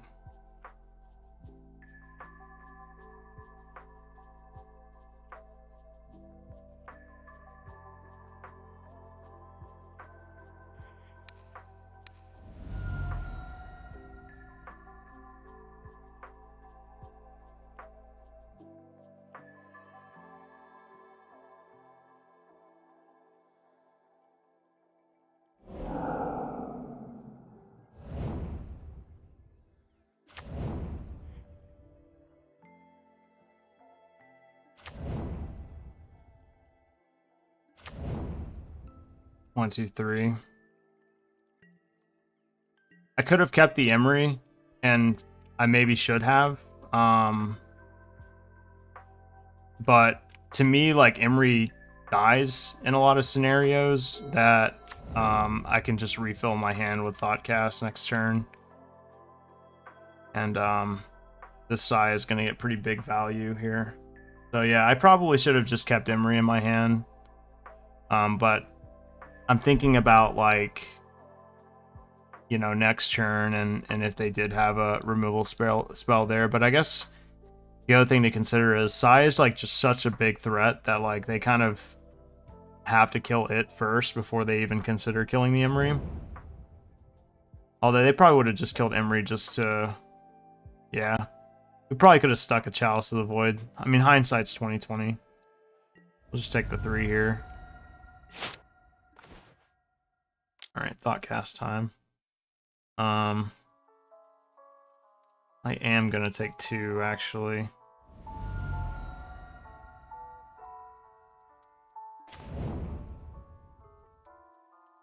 Okay. Do we just play another thought cast?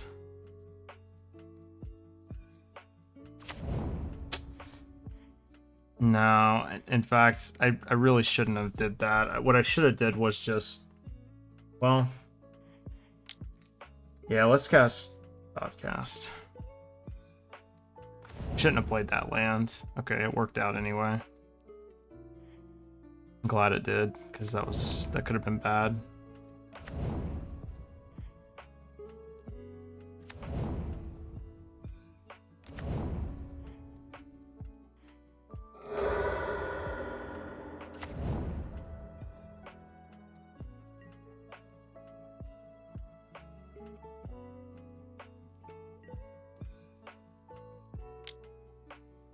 I was almost not able to cast Emery that turn.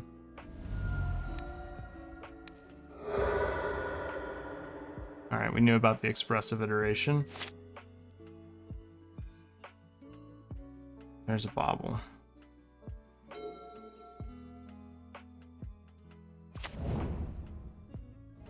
There's Delta.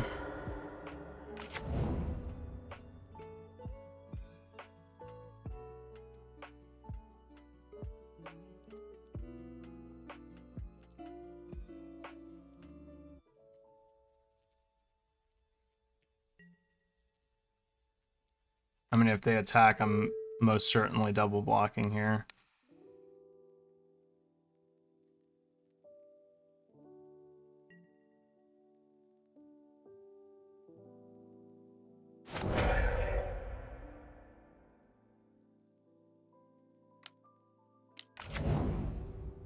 Okay. I mean, that's pretty much game.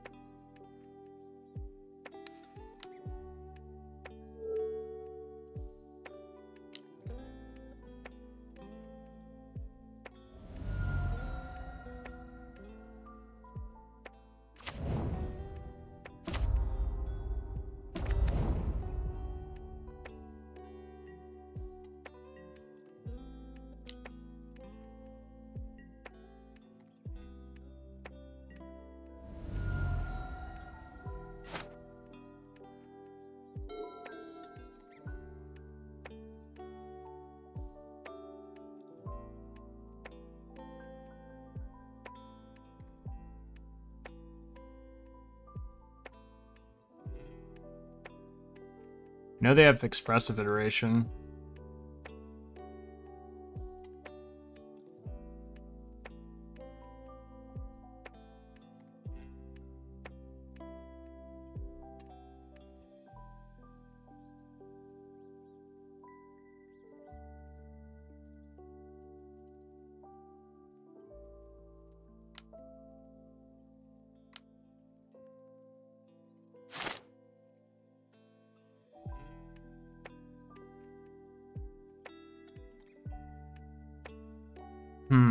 I wonder what they're thinking about playing.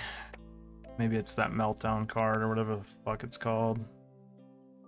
Yeah, Meltdown for 2. I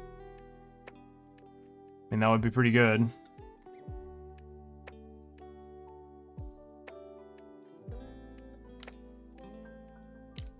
I mean, we would simply... Okay. We would simply recast the Chalice of the Void in that case.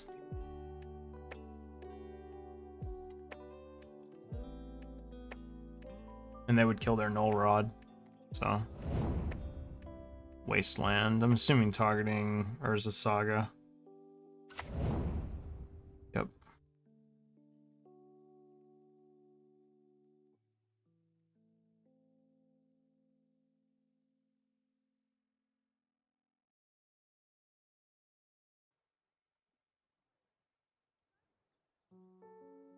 And they're really tanking about these plays too.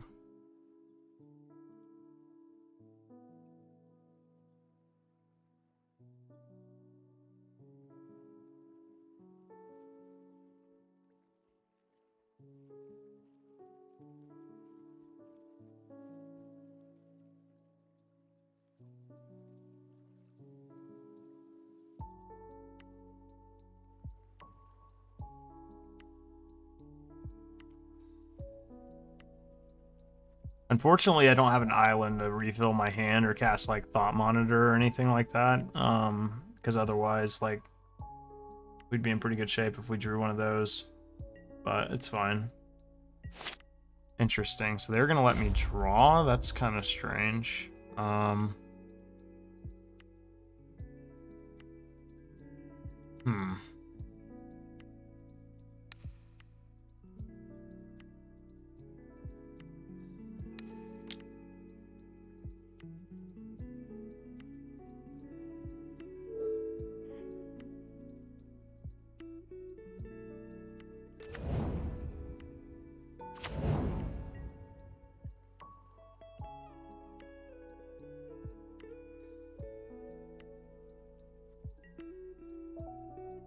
Kind of implies they have Meltdown.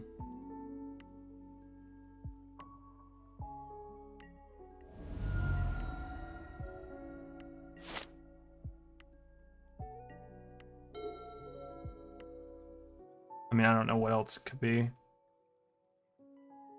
But I would have definitely thought they would have wastelanded me last turn. I think I'm getting Meltdowns this turn.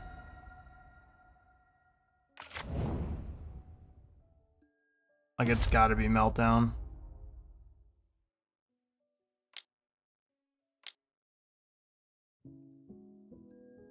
Yeah.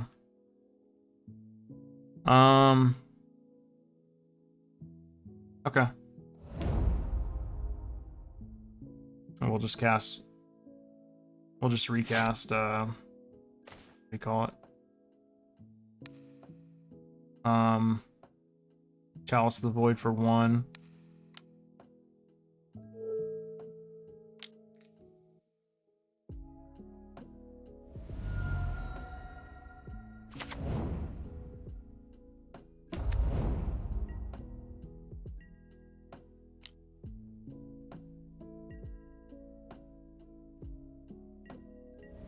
And they live to see another day.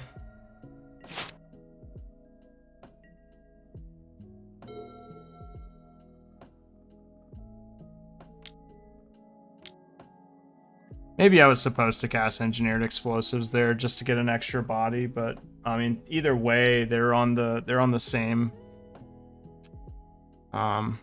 turns clock. At least I'm pretty sure. I mean, I can cast it next turn and be fine. They can't play DRC, so okay. I guess we just play Mox Opal here, even though we're not gonna ever be able to play it. Or use it, rather.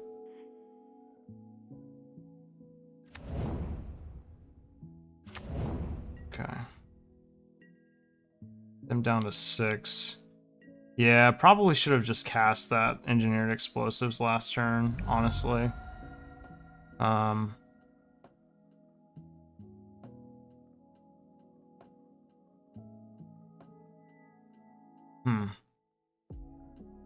Any merits to doing it now? So let's say they play a Murktide Regent next turn. Yeah, I'm gonna do it now. Should've did it last turn. Then they'd be at 5. They'd be facing lethal.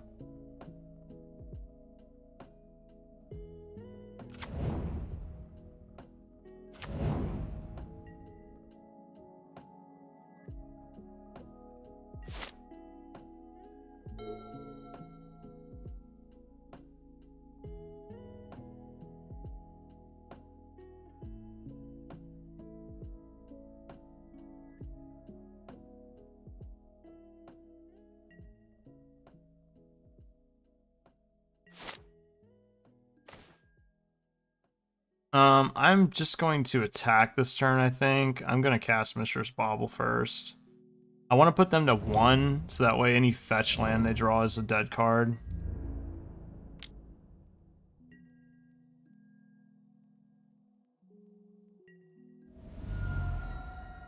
And also any one single Thopter is lethal.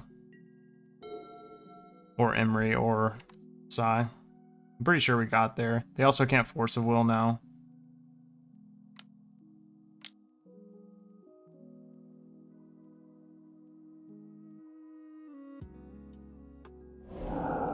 There's Murktide Regent.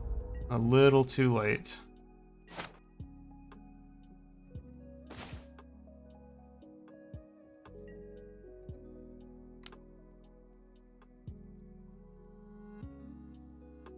Okay, 3-0. So far, so good. The deck is very powerful. It's very grindy.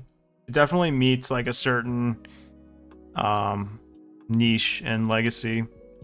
I mean, all stompy decks are just gonna get like cheesy wins off of like Chalice the Void every now and then, but that he definitely feels like favored against like Delver for the most part.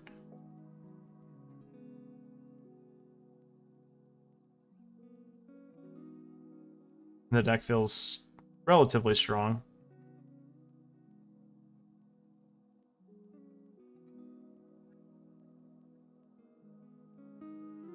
The nice part about it, though, I would say like the biggest upside, and I've mentioned this several times tonight, but the biggest upside to this deck is like it's very, very cheap.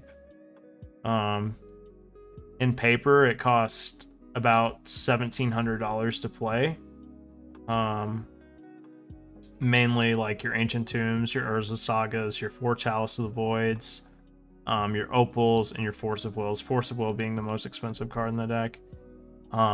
But yeah, $1,700 to $1,800. That's not bad at all for a legacy deck. That's a tier 2 deck. That's cheaper than a lot of modern decks right now, or some modern decks, I would say. Not a lot of modern decks, I suppose. All right, we're on the draw. We've been drawing pretty well tonight. I would say better than last night for sure.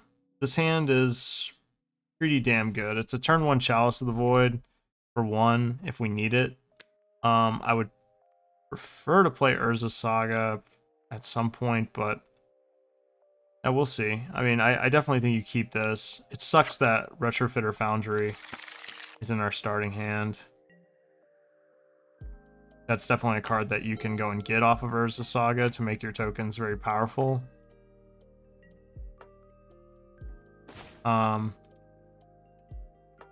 We could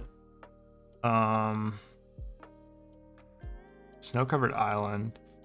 We could play around Days here and just play Urza Saga first.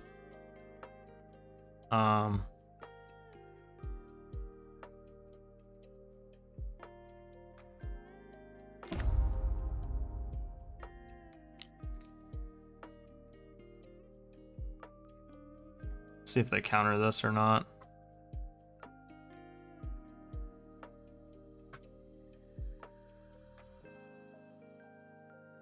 Normally I would jump on the opportunity to play Chalice for 1, but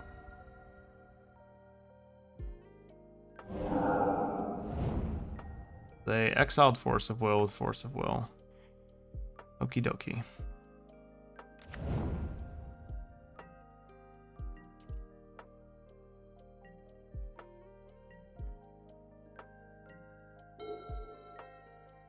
I don't think it's a mirror. Yeah, not a mirror.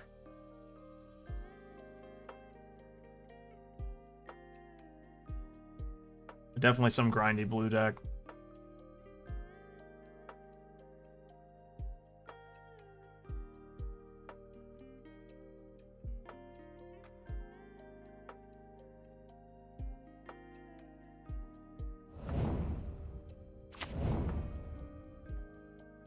Grixis. Do I want to crack Bobble? We don't need to yet.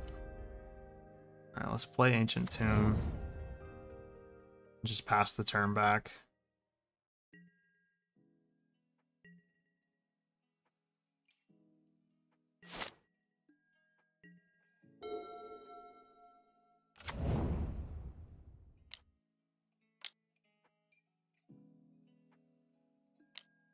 Narset. Okay.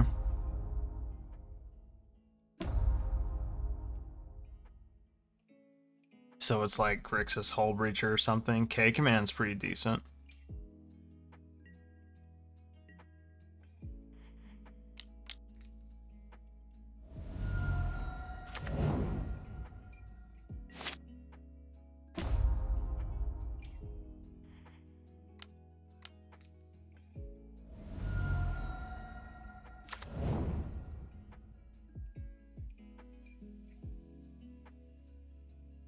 Let's get an Opal here.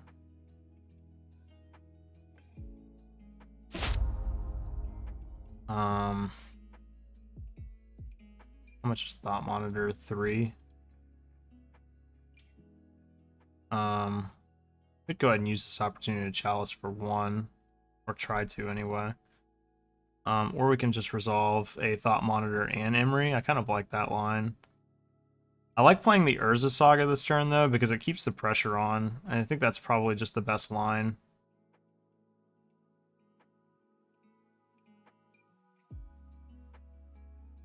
You good, baby?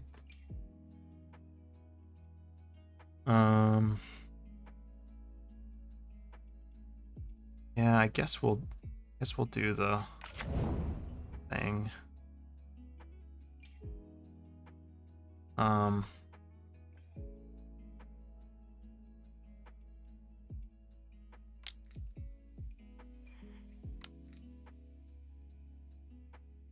Oh fuck, god damn it, I forgot about Narset. I'm really dumb.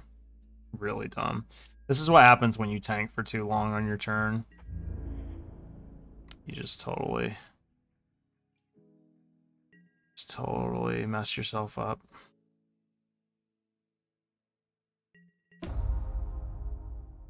Yeah, so basically what I should have done was just I should have just resolved Chalice. Like, play Urza Saga, resolve Chalice. There's no sense in playing Thought Monitor there, but I wasn't thinking. At very least, I should have at least attacked Narset first. This is the second time I've misplayed Narset on stream. Luckily, I don't really think it matters. I think my opponent is in a lot of trouble here. Hence why they're just, like, pondering, looking for an answer. I don't know if they play, like, Deluge or something. They would have to Deluge for 5.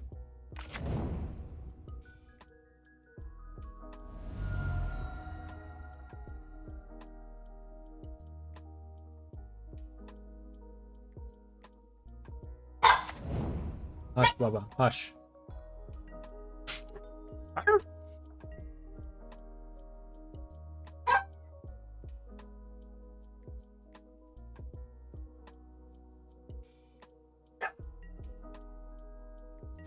They're gonna let us draw first?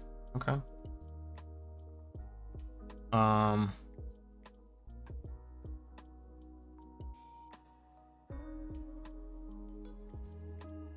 guess we...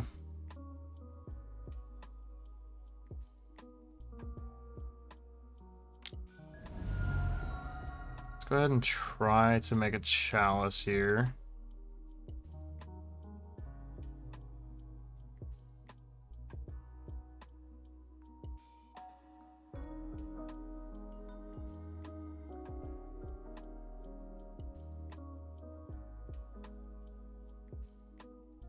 Could have Chaliced for 3, I mean...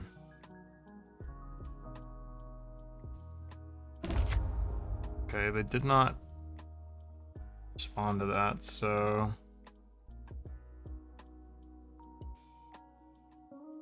Can't kill them this turn. Well, 8, 16, 7, 14, 16.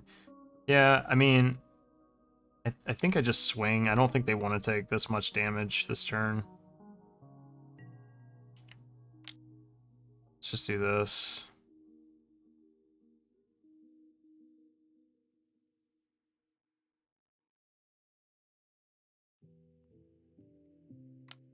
Assuming they're gonna deal 2 damage, kill. Yeah. Eat 5.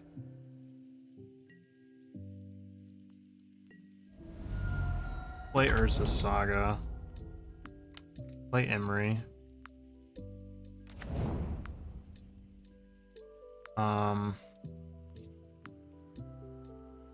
And we'll go ahead and pass. We don't need to crack Bobble yet.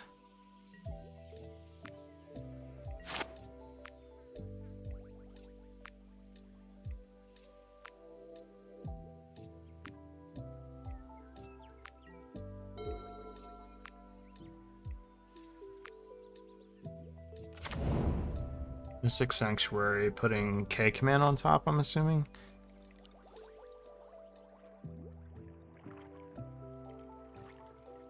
Putting Ponder on top. Or maybe they're just not going to. Oh, they do. Okay. Snap, targeting K command, I'm assuming.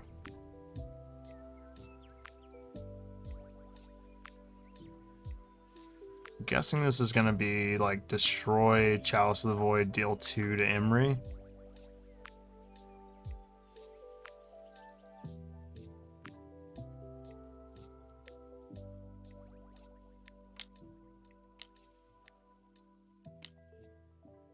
Yeah. Okay.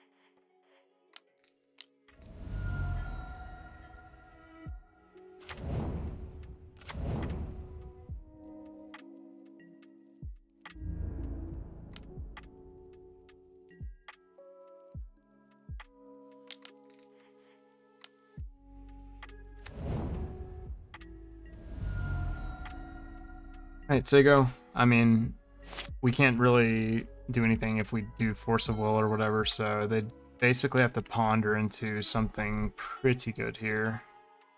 I don't know if it's like Deluge or what, but I think they're in pretty rough shape. So it's just like Grixis control, basically.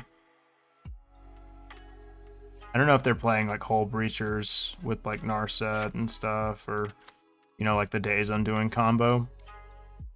But we'll see.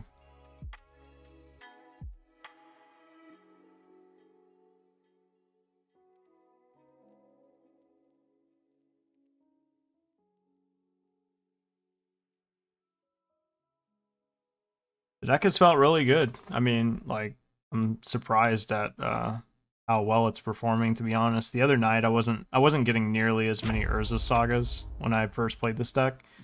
But you can see like I'm still not playing it 100% optimally. There was certainly a turn where like when I jammed my Thought Monitor into Narset there, they are really tanking on this. They chose not to shuffle. So whatever they saw on top, they thought was enough to get them there. We are going to be able to get a card off this Urza Saga as it stands. Okay, command. Destroy target artifact, deal 2 damage, so they have a bolt.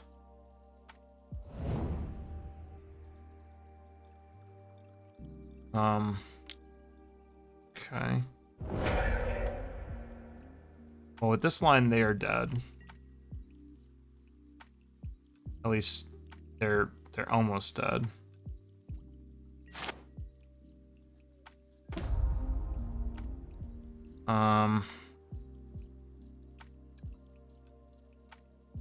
Okay, I guess not then.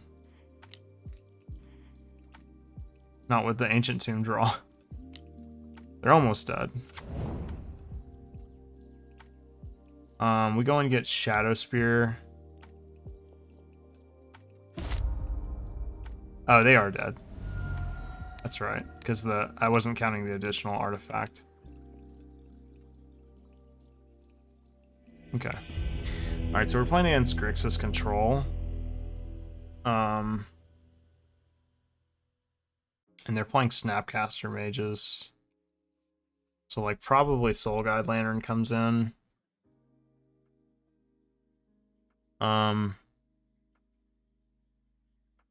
They really didn't seem to like that Chalice on 1. It seems pretty good against them, as expected. So they're not 4-color.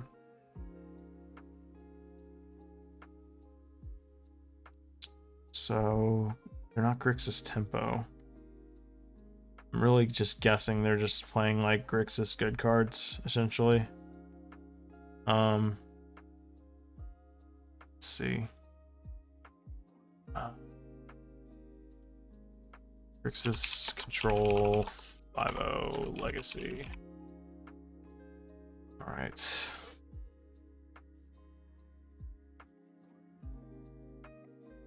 Oh, I see. This must be the deck that won the Legacy 10K recently in Philly. They're playing that. They might bring him back to basics. They are playing one Hull Breacher.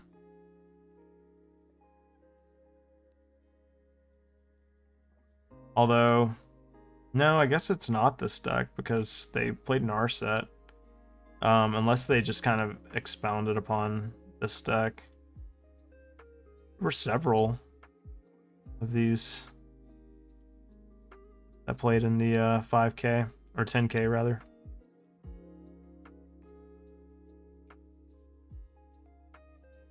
Blood Moon, pretty good against me. Alright, so we definitely need to bring in some Brazen Borrowers.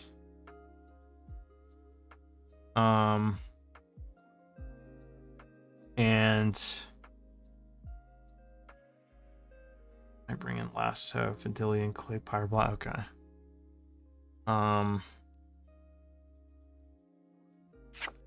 Spell Bomb, I don't think is really gonna shine here. I think Needle's good. Can probably cut an Opal.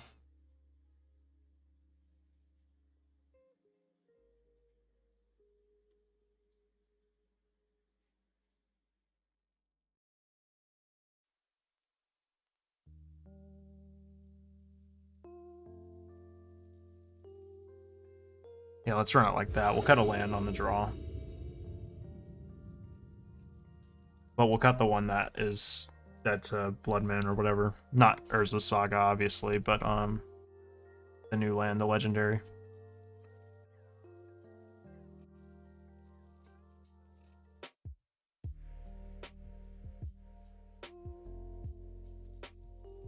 Okay.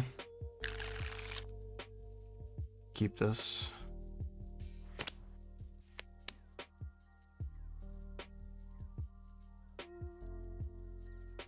So turn 1 Emery. She's probably gonna die, I would assume, but Tan also does well against Blood Moon. Kind of. I guess now that I think about it, Brazen Borrower is not amazing because we bounce Blood Moon, but we have to do it when we have a Force of Will in hand, and then we have to fight over it, essentially. I don't know. Hopefully Blood Moon just doesn't ever come into play. Brazen Borrower is good for other stuff, though. It can't just be a beater.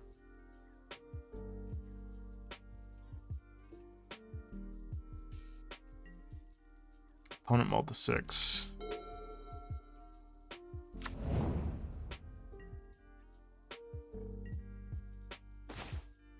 Backup Emery is always good.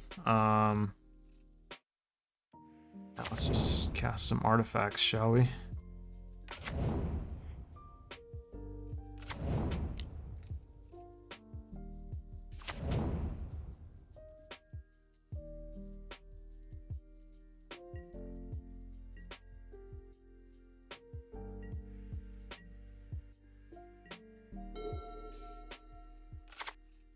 won't Urza's Bobble just yet. We'll see what they play first. Baleful Strix, sure.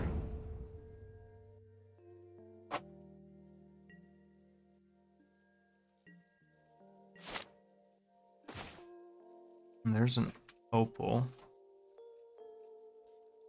So that's 1, 2, 3, 4. Yeah. I like the prospects of casting Thought Monitor this turn.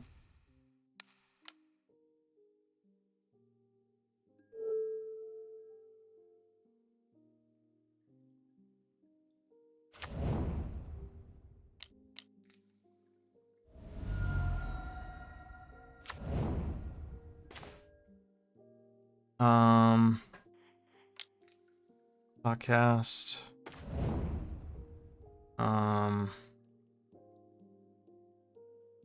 Thoughtcast again.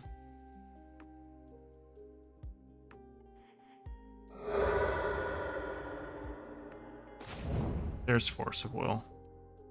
That's what I was looking for, honestly.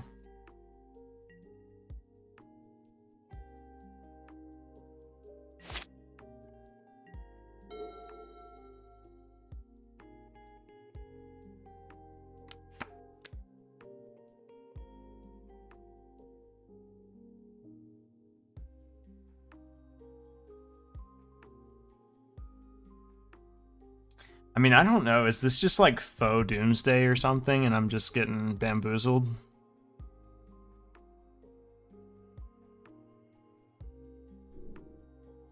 I've seen some Doomsday lists run red.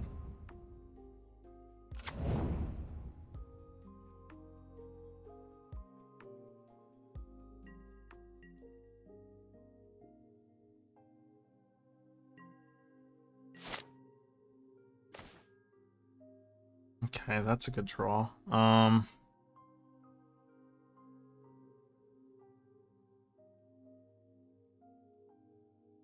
Guess we cast Psy first.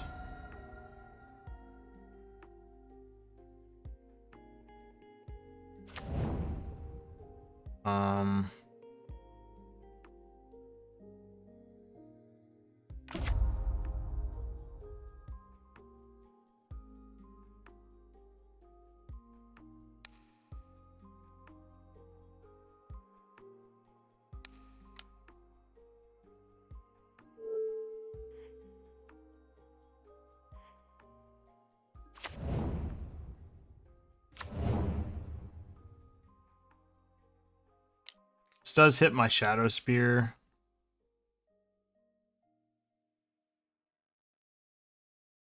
But I think it's okay.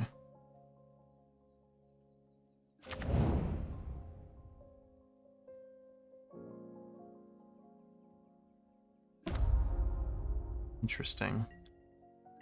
Yeah, I thought they might fight over that. Okay.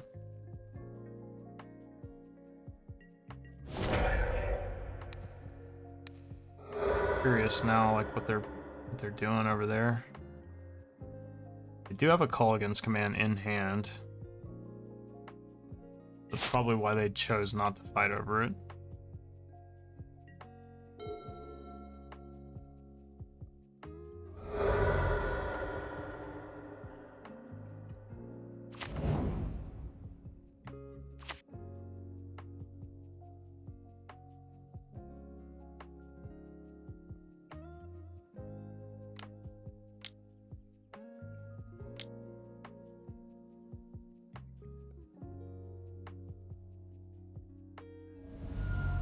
Deluge for 4.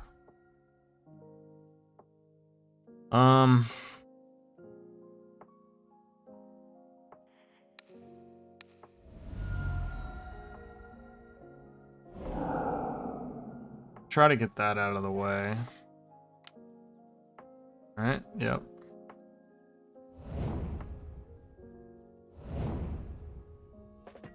That's rough.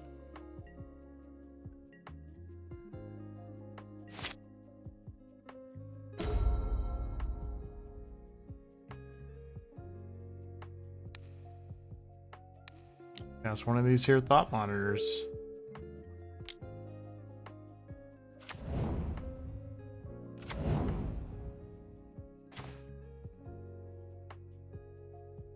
I don't think I'm gonna play another chalice. I don't really think I need to. Just cast another thought monitor.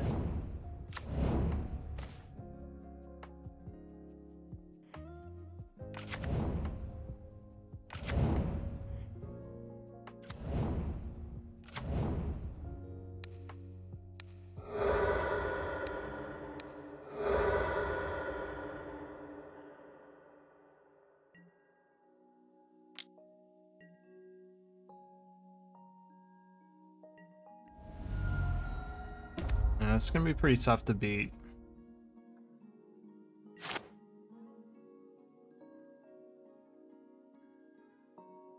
Didn't draw another Force of Will.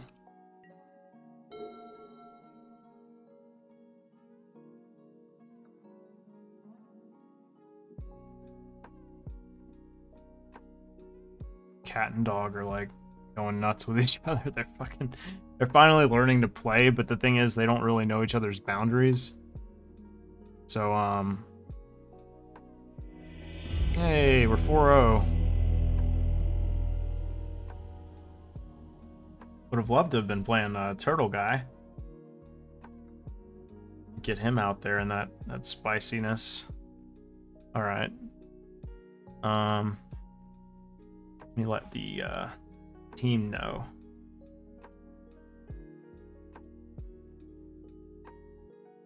Yeah, 8-cast seems good when you draw the good cards for sure. Let me use the bathroom and we'll finish up our last match and then we'll conclude the stream hopefully with a trophy, guys.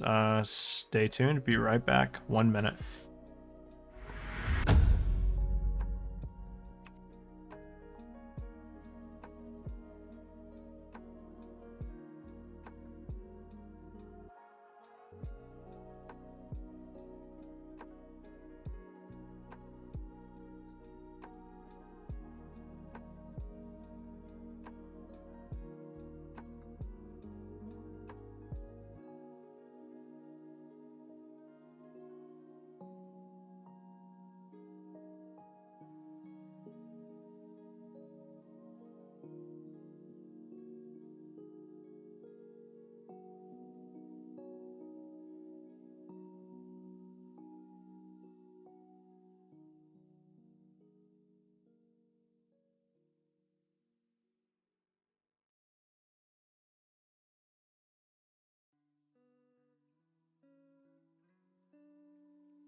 All right, we're back. Record is 4-0 with 8 casts. Let's see if we can seal the deal and get that trophy. I'm gonna grab a drink. Take me 1 second, guys.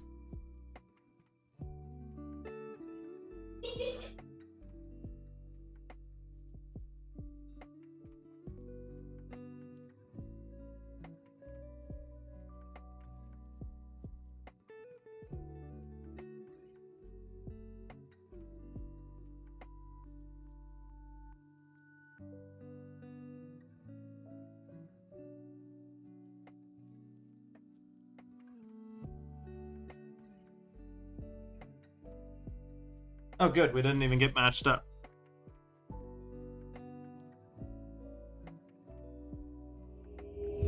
All right, here we go. We're on the play.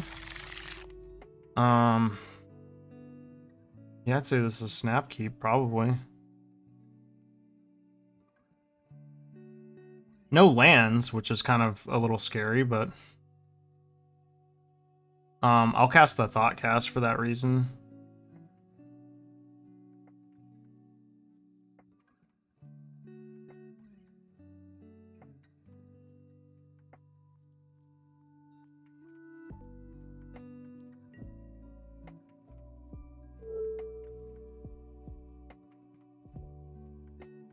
All right, hand looks good.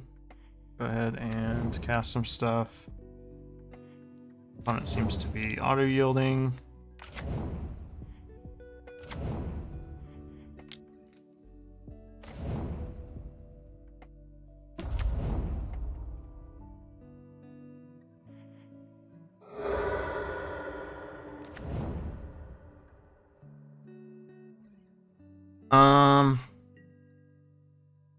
Do we want to crack this bobble?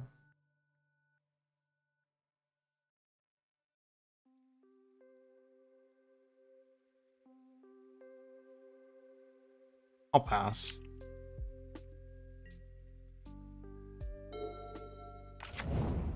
Wasteland, targeting Urza's Saga, I assume. Yeah, that makes sense. Mox Diamond. Interesting.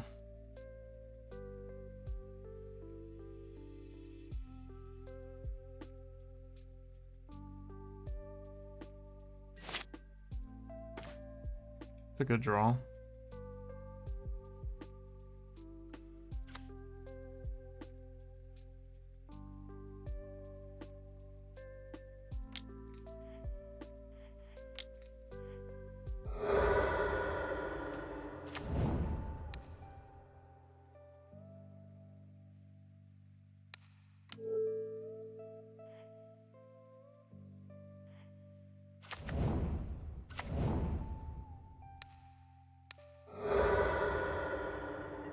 Okay, so they're also playing Urza Saga.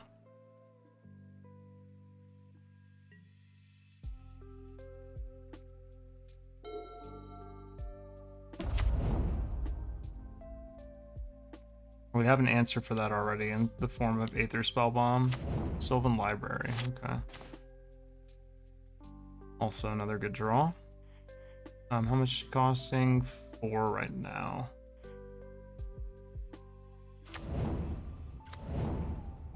Now it should cost 2, right? Yeah. Okay. Let's go ahead and should we cast the... I want to know what they're playing first. This could really dictate like how my line this turn. Because I want to say like Chalice for 1 should be good, but I don't know what my opponent is playing. So let's go ahead and look really quick before I cast anything. I think they're just playing like some sort of Maverick deck. Maybe they're playing like Selesnya Depths or something. They do play... That deck doesn't play Urza Saga, so let's just look. I'm just curious. Since we do have the trophy riding on the line, I will look up what deck they're playing. Sylvan Library and Urza Saga. Those are two pretty unique cards. Okay. Abzan Loam is a deck that comes up. I don't think they're on Abzan Loam. Playing Misty Rainforest. There are like some Selesnya Depths, but I don't know. We'll just assume that they're playing Dark Depths. Let's get does Dark Depths play a lot of 1-drops? Kind of. I guess we'll just cast Chalice for 1. No, let's just get Aether Spellbomb. Because if I chalice for 1, then I can't Aether Spellbomb. Recurring Aether Spellbomb seems kind of hot.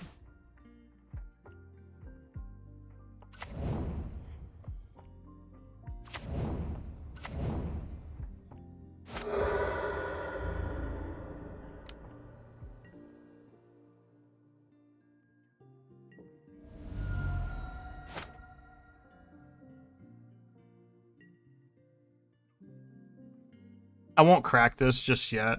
I don't need to for any reason, but in case I need to like 100% draw a Force of Will or something, then I can. Suppose I can also just sacrifice like 2 Thopters. Or like Thought Monitor and a Thopter and recur Thought Monitor. That seems pretty decent.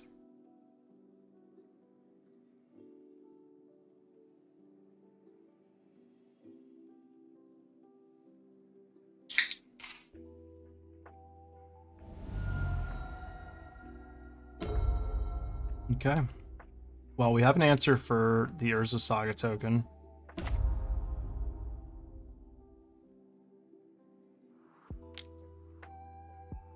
Pyrite Spellbomb, sure. Assuming this is going to go towards Emery.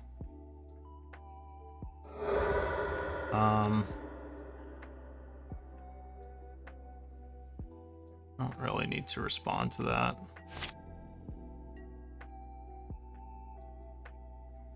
I want to draw a card off of Aether Spellbomb. Nah. Okay, now we can Chalice for 1.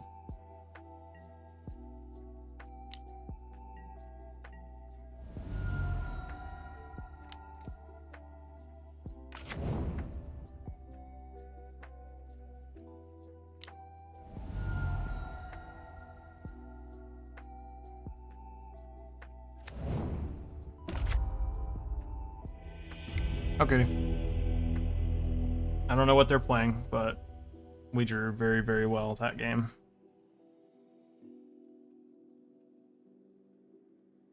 They're playing some sort of like lands and artifacts matters type deck. I mean, lands, I guess they're playing lands.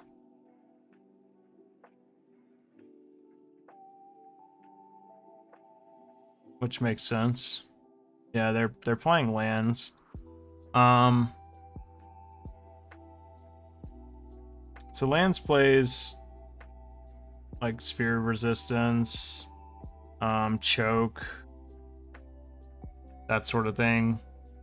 Last time I played against lands, I think I just boarded out the Force of Wills. Bring in the Caracas.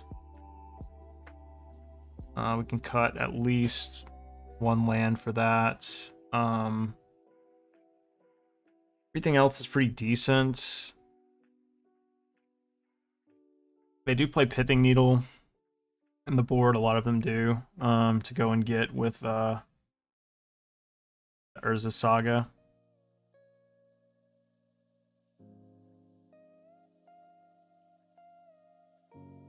So we can probably bring in Engineered Explosives for that. And then call it good there.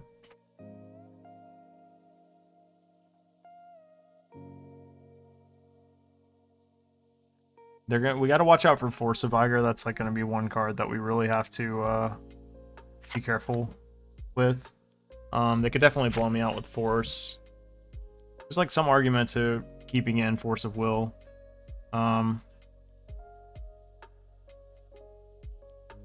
Maybe we do that. Okay. Let's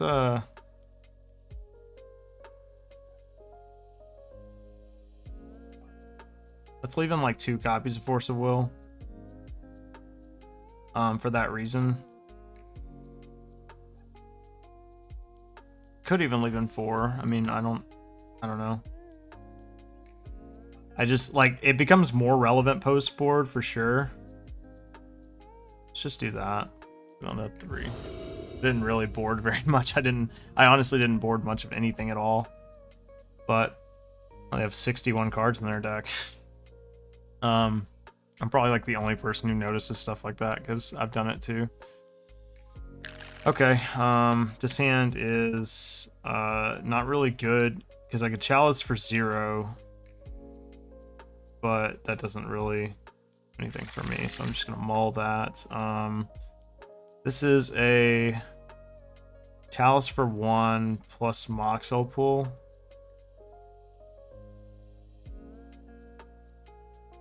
This hand's pretty awkward.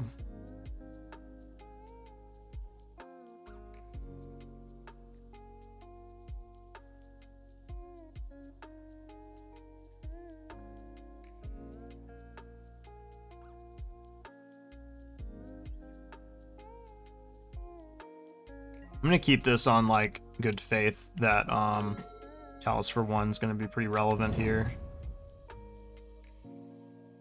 Mox Diamond, sure.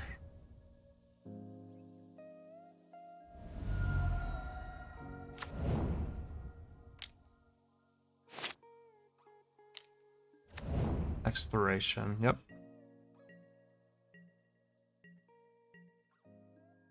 There's some Chalice that we pretty much bottomed.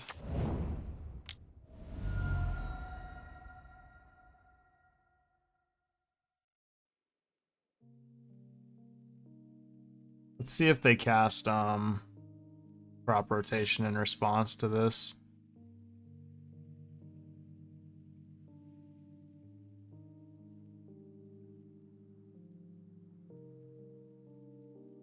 And I think I'm actually going to cast Opal just to bait out the Force of Vigor here. I don't know if they would have cast it anyway. It also... we'll save that for next turn. We need to do that line. I don't want to cast Chalice for 0, to be honest. Fear of Resistance, okay. Love you, babe.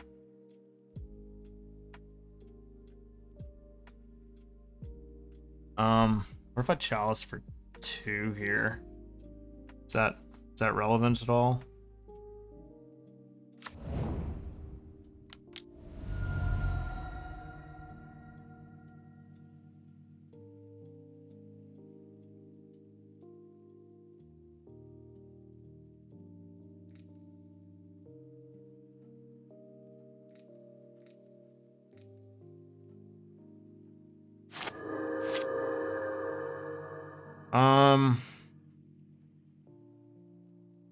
So I can't do that because of sphere of resistance, right? Doesn't work like that. Hold on 1 second.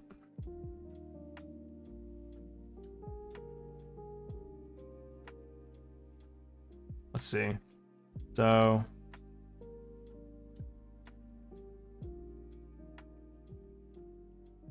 yeah, you have to pay 5.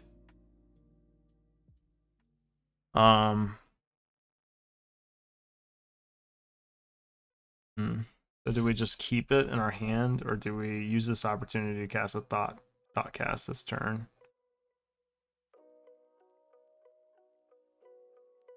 Casting Chalice for 0 feels like really medium. I'm just gonna wait. This sucks kind of, but yeah, opponent's not really doing anything either. Okay, good.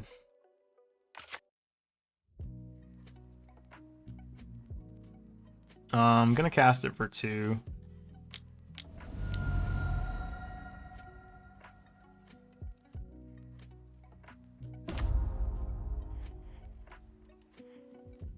And then this is gonna cast, yeah. Okay. Just making sure.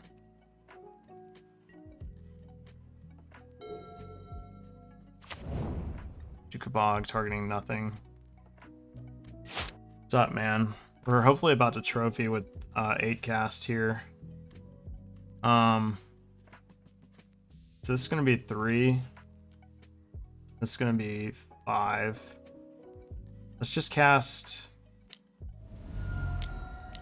Thought Monitor for 5.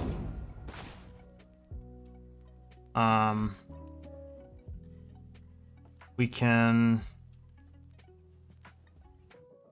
play Psy this turn, or we can wait. I'd rather just wait, I think. And let's just cast Thoughtcast here. Plus, where's this Bobble? Bobble you.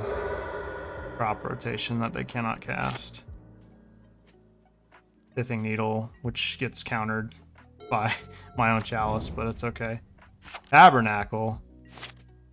That's pretty good against Psy.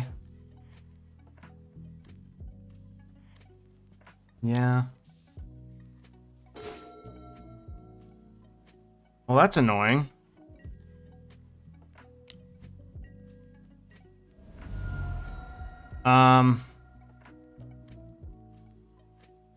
They play Punishing Fire, right? But they can't cast it because it would get countered.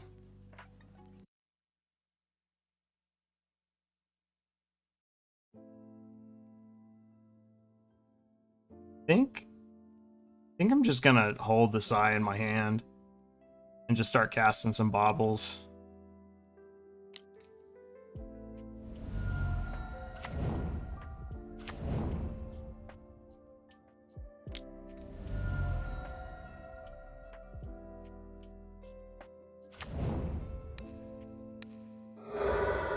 There's a Saga. It's pretty decent.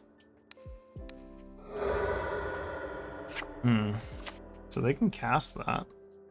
I guess I'll just pop this one too. Might as well.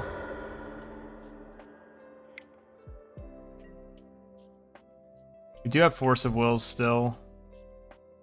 Okay. Shadow Spear helps a little bit. How's your testing going, Nadir?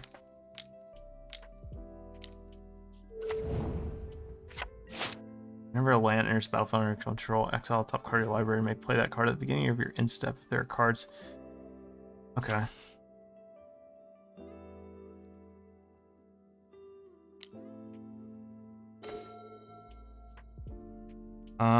Okay, we'll save that for the I might as well save that for the inevitable creature that's gonna come from this Urza Saga.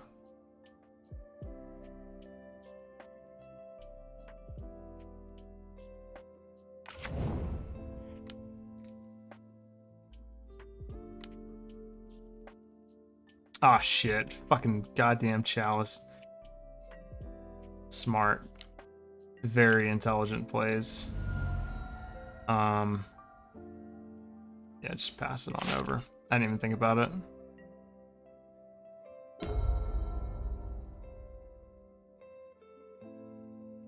I don't know what they go and get. Not the greatest. What have your biggest like hang-ups been? 2-3-2 leagues yesterday because I played bad, need more reps. Yeah, I think we've all been there.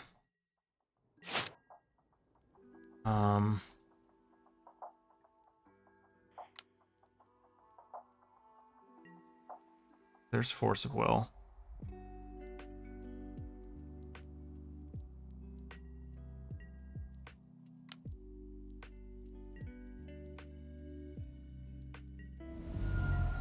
I gotta say, these drawing my 4 Ancient Tombs is getting to be a little painful. I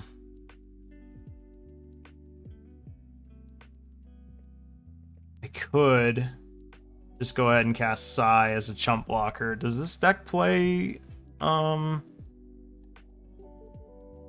I do think they probably play. No, I guess they don't play fucking Shadow Spear, huh? If they play Shadow Spear, it kind of blows me the fuck out. But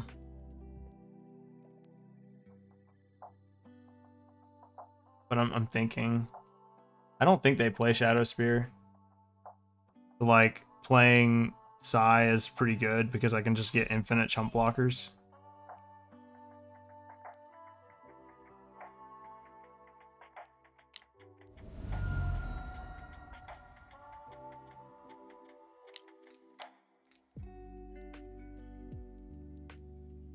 That doesn't quite work out, does it? Damn.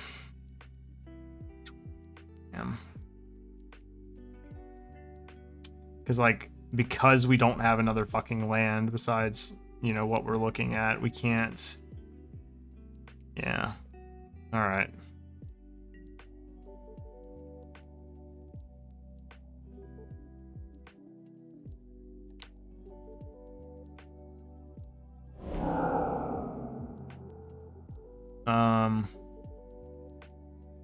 Probably go to 1 there, huh? Yeah, I have to.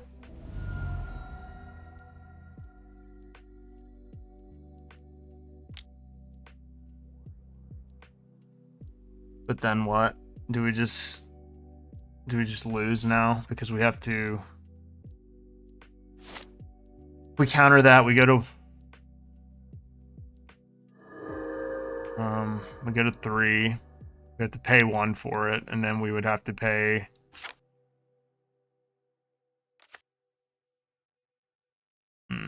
This is annoying.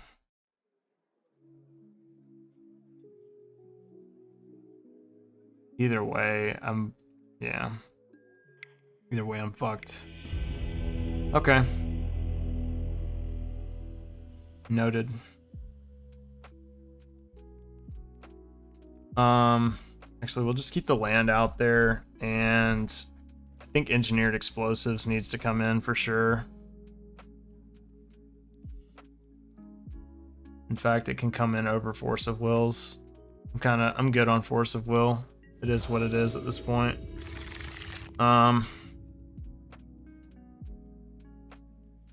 Yeah, I just can't pay for it without dying. I mean, yeah, I go to 2, but it's like I'm gonna lose that game. I think this hand's pretty good. Probably keep this. We could go 3. So 1, 2, 3. We could actually cast a turn 1 thought cast. I think I'm gonna wait though.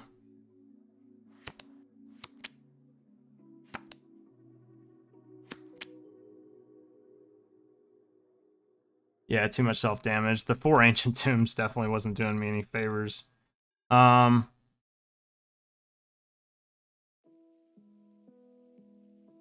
want to cast turn 1 Thoughtcast. They might have Wasteland, which is kind of unfortunate.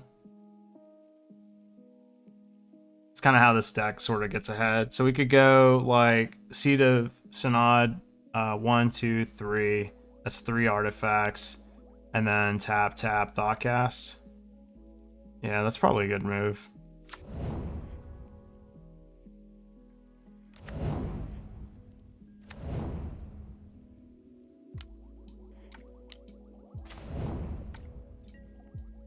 I'll take it.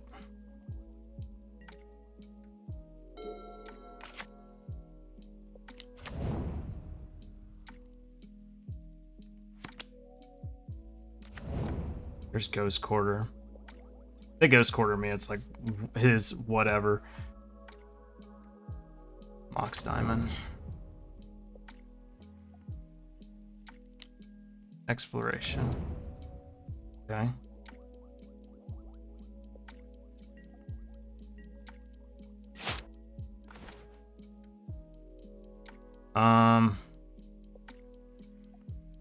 Just cast Emery and Psy here, right?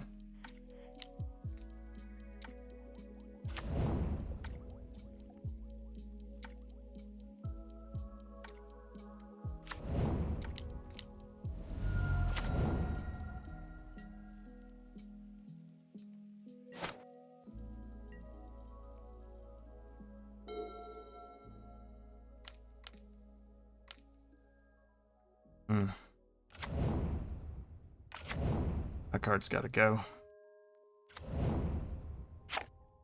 Puts it in your graveyard, right? Yeah, that's really annoying. Need them to stop doing that like ASAP.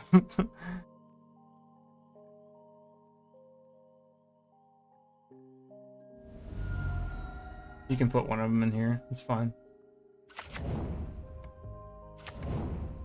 Wow, that card is very annoying. Luckily, they can't cast Force of Vigor this turn.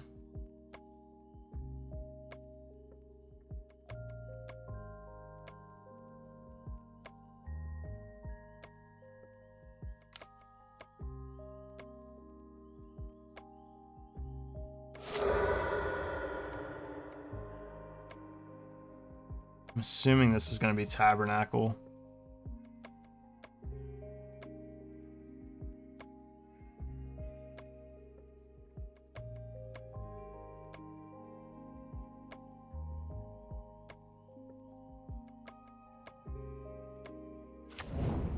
Yep. God, this is so ugly.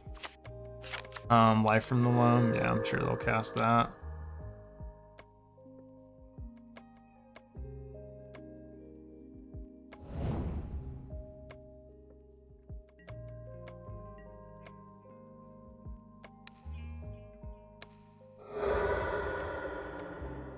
Okay, they have Wooded Foothills on top.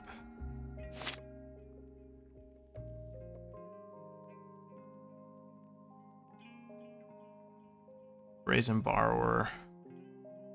Hang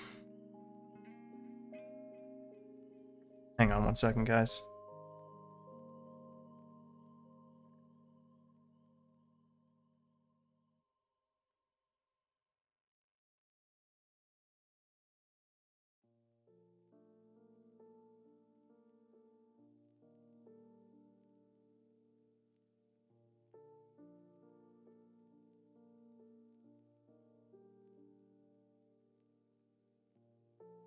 All right, sorry about that. All right, we're in a pretty peculiar spot here. I might actually let the Psy go this turn. So what are we gonna do? We pay for these two, right? We have an additional land up. We can Brazen Borrower them. So I do think that I pay.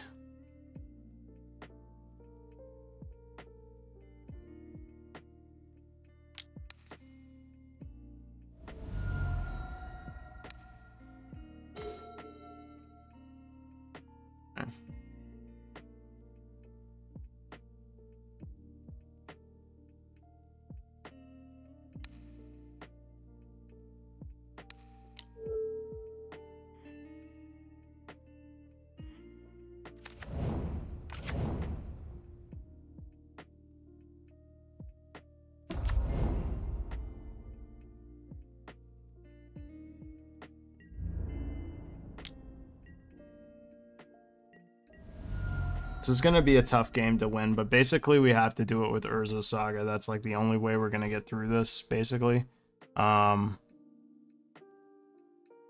If we return Valakut Exploration to their hand, it doesn't really do a whole lot. So I'm just trying to think, like, figure a way out of this.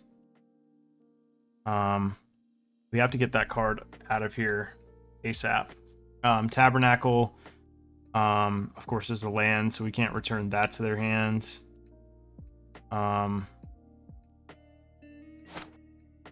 Thinking, like, I mean, they're going for Merit Lage, right? That's what they're trying to do. They're trying to get a Merit Lage into play with Dark Depths. They could also do, like, they play Field of the Dead too.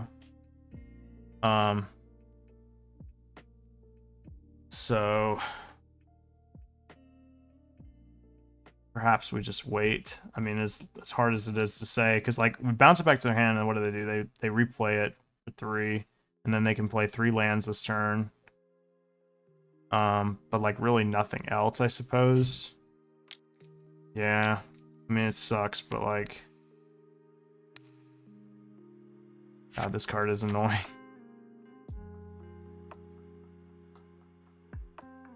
They can Ghost Quarter me this turn too, which is super annoying.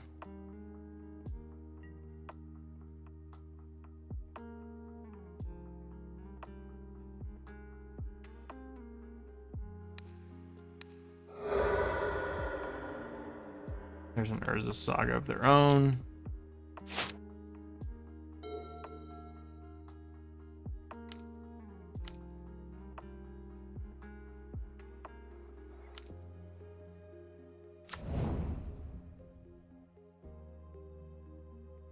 I mean, even, like, engineered explosives for 1 is pretty good against them. It gets these explorations off the battlefield.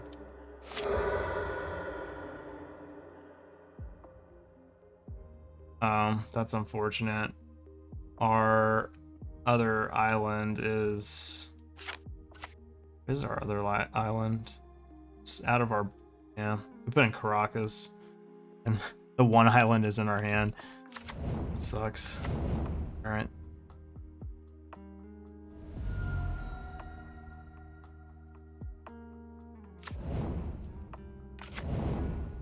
So you're just gonna try to ghost quarter us out of the game, essentially. Yep.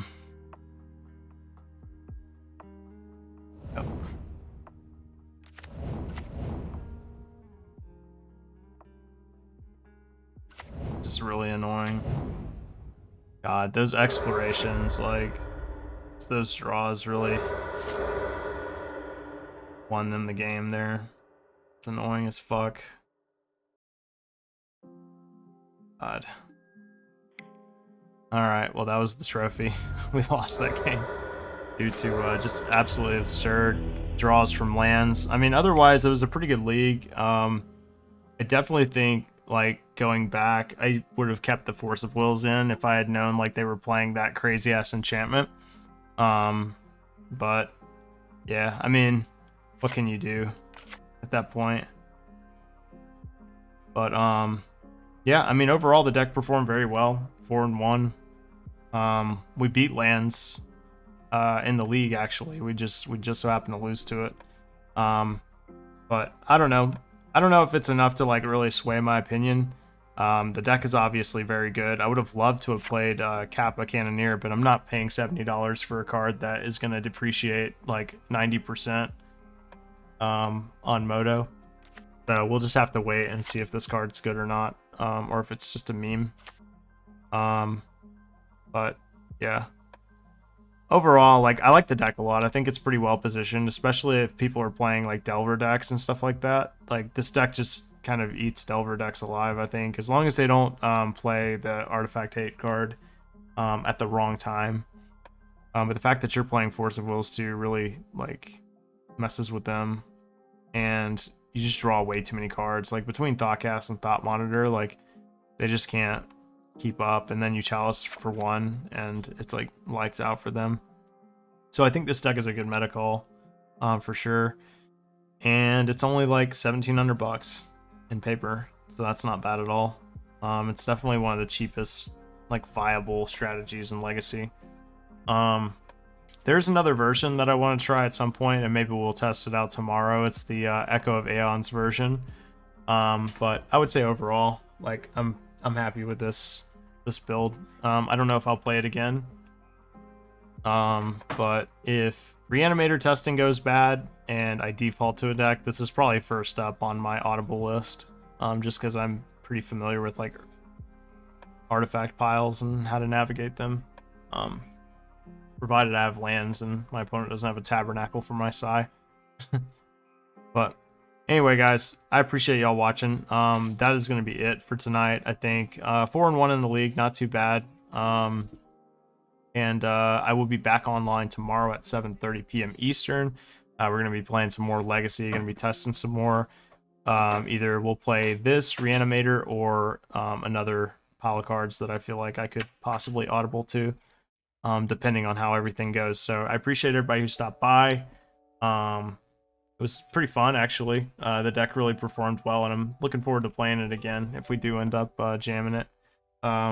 So hopefully see you guys tomorrow night, 7:30 p.m. Eastern. And we'll be hitting up some more Legacy. And as far as who's streaming right now, let's send you guys over to my friend Gabriel, aka Spider Space. He is a very, very good Modern and Legacy player, and a good friend of mine. So I'm gonna send you guys over to him, and we're gonna check out what he's doing tonight. Thank you guys so much, and I hope to see you guys tomorrow, 7:30 p.m. Eastern.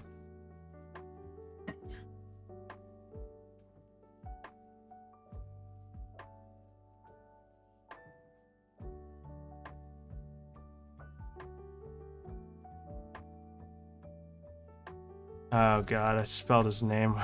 Oh no. Alright. You may go then. Just fucking give me the land. Please. I don't want to take the time off to do this. Like, I'm just going to eventually draw pay land.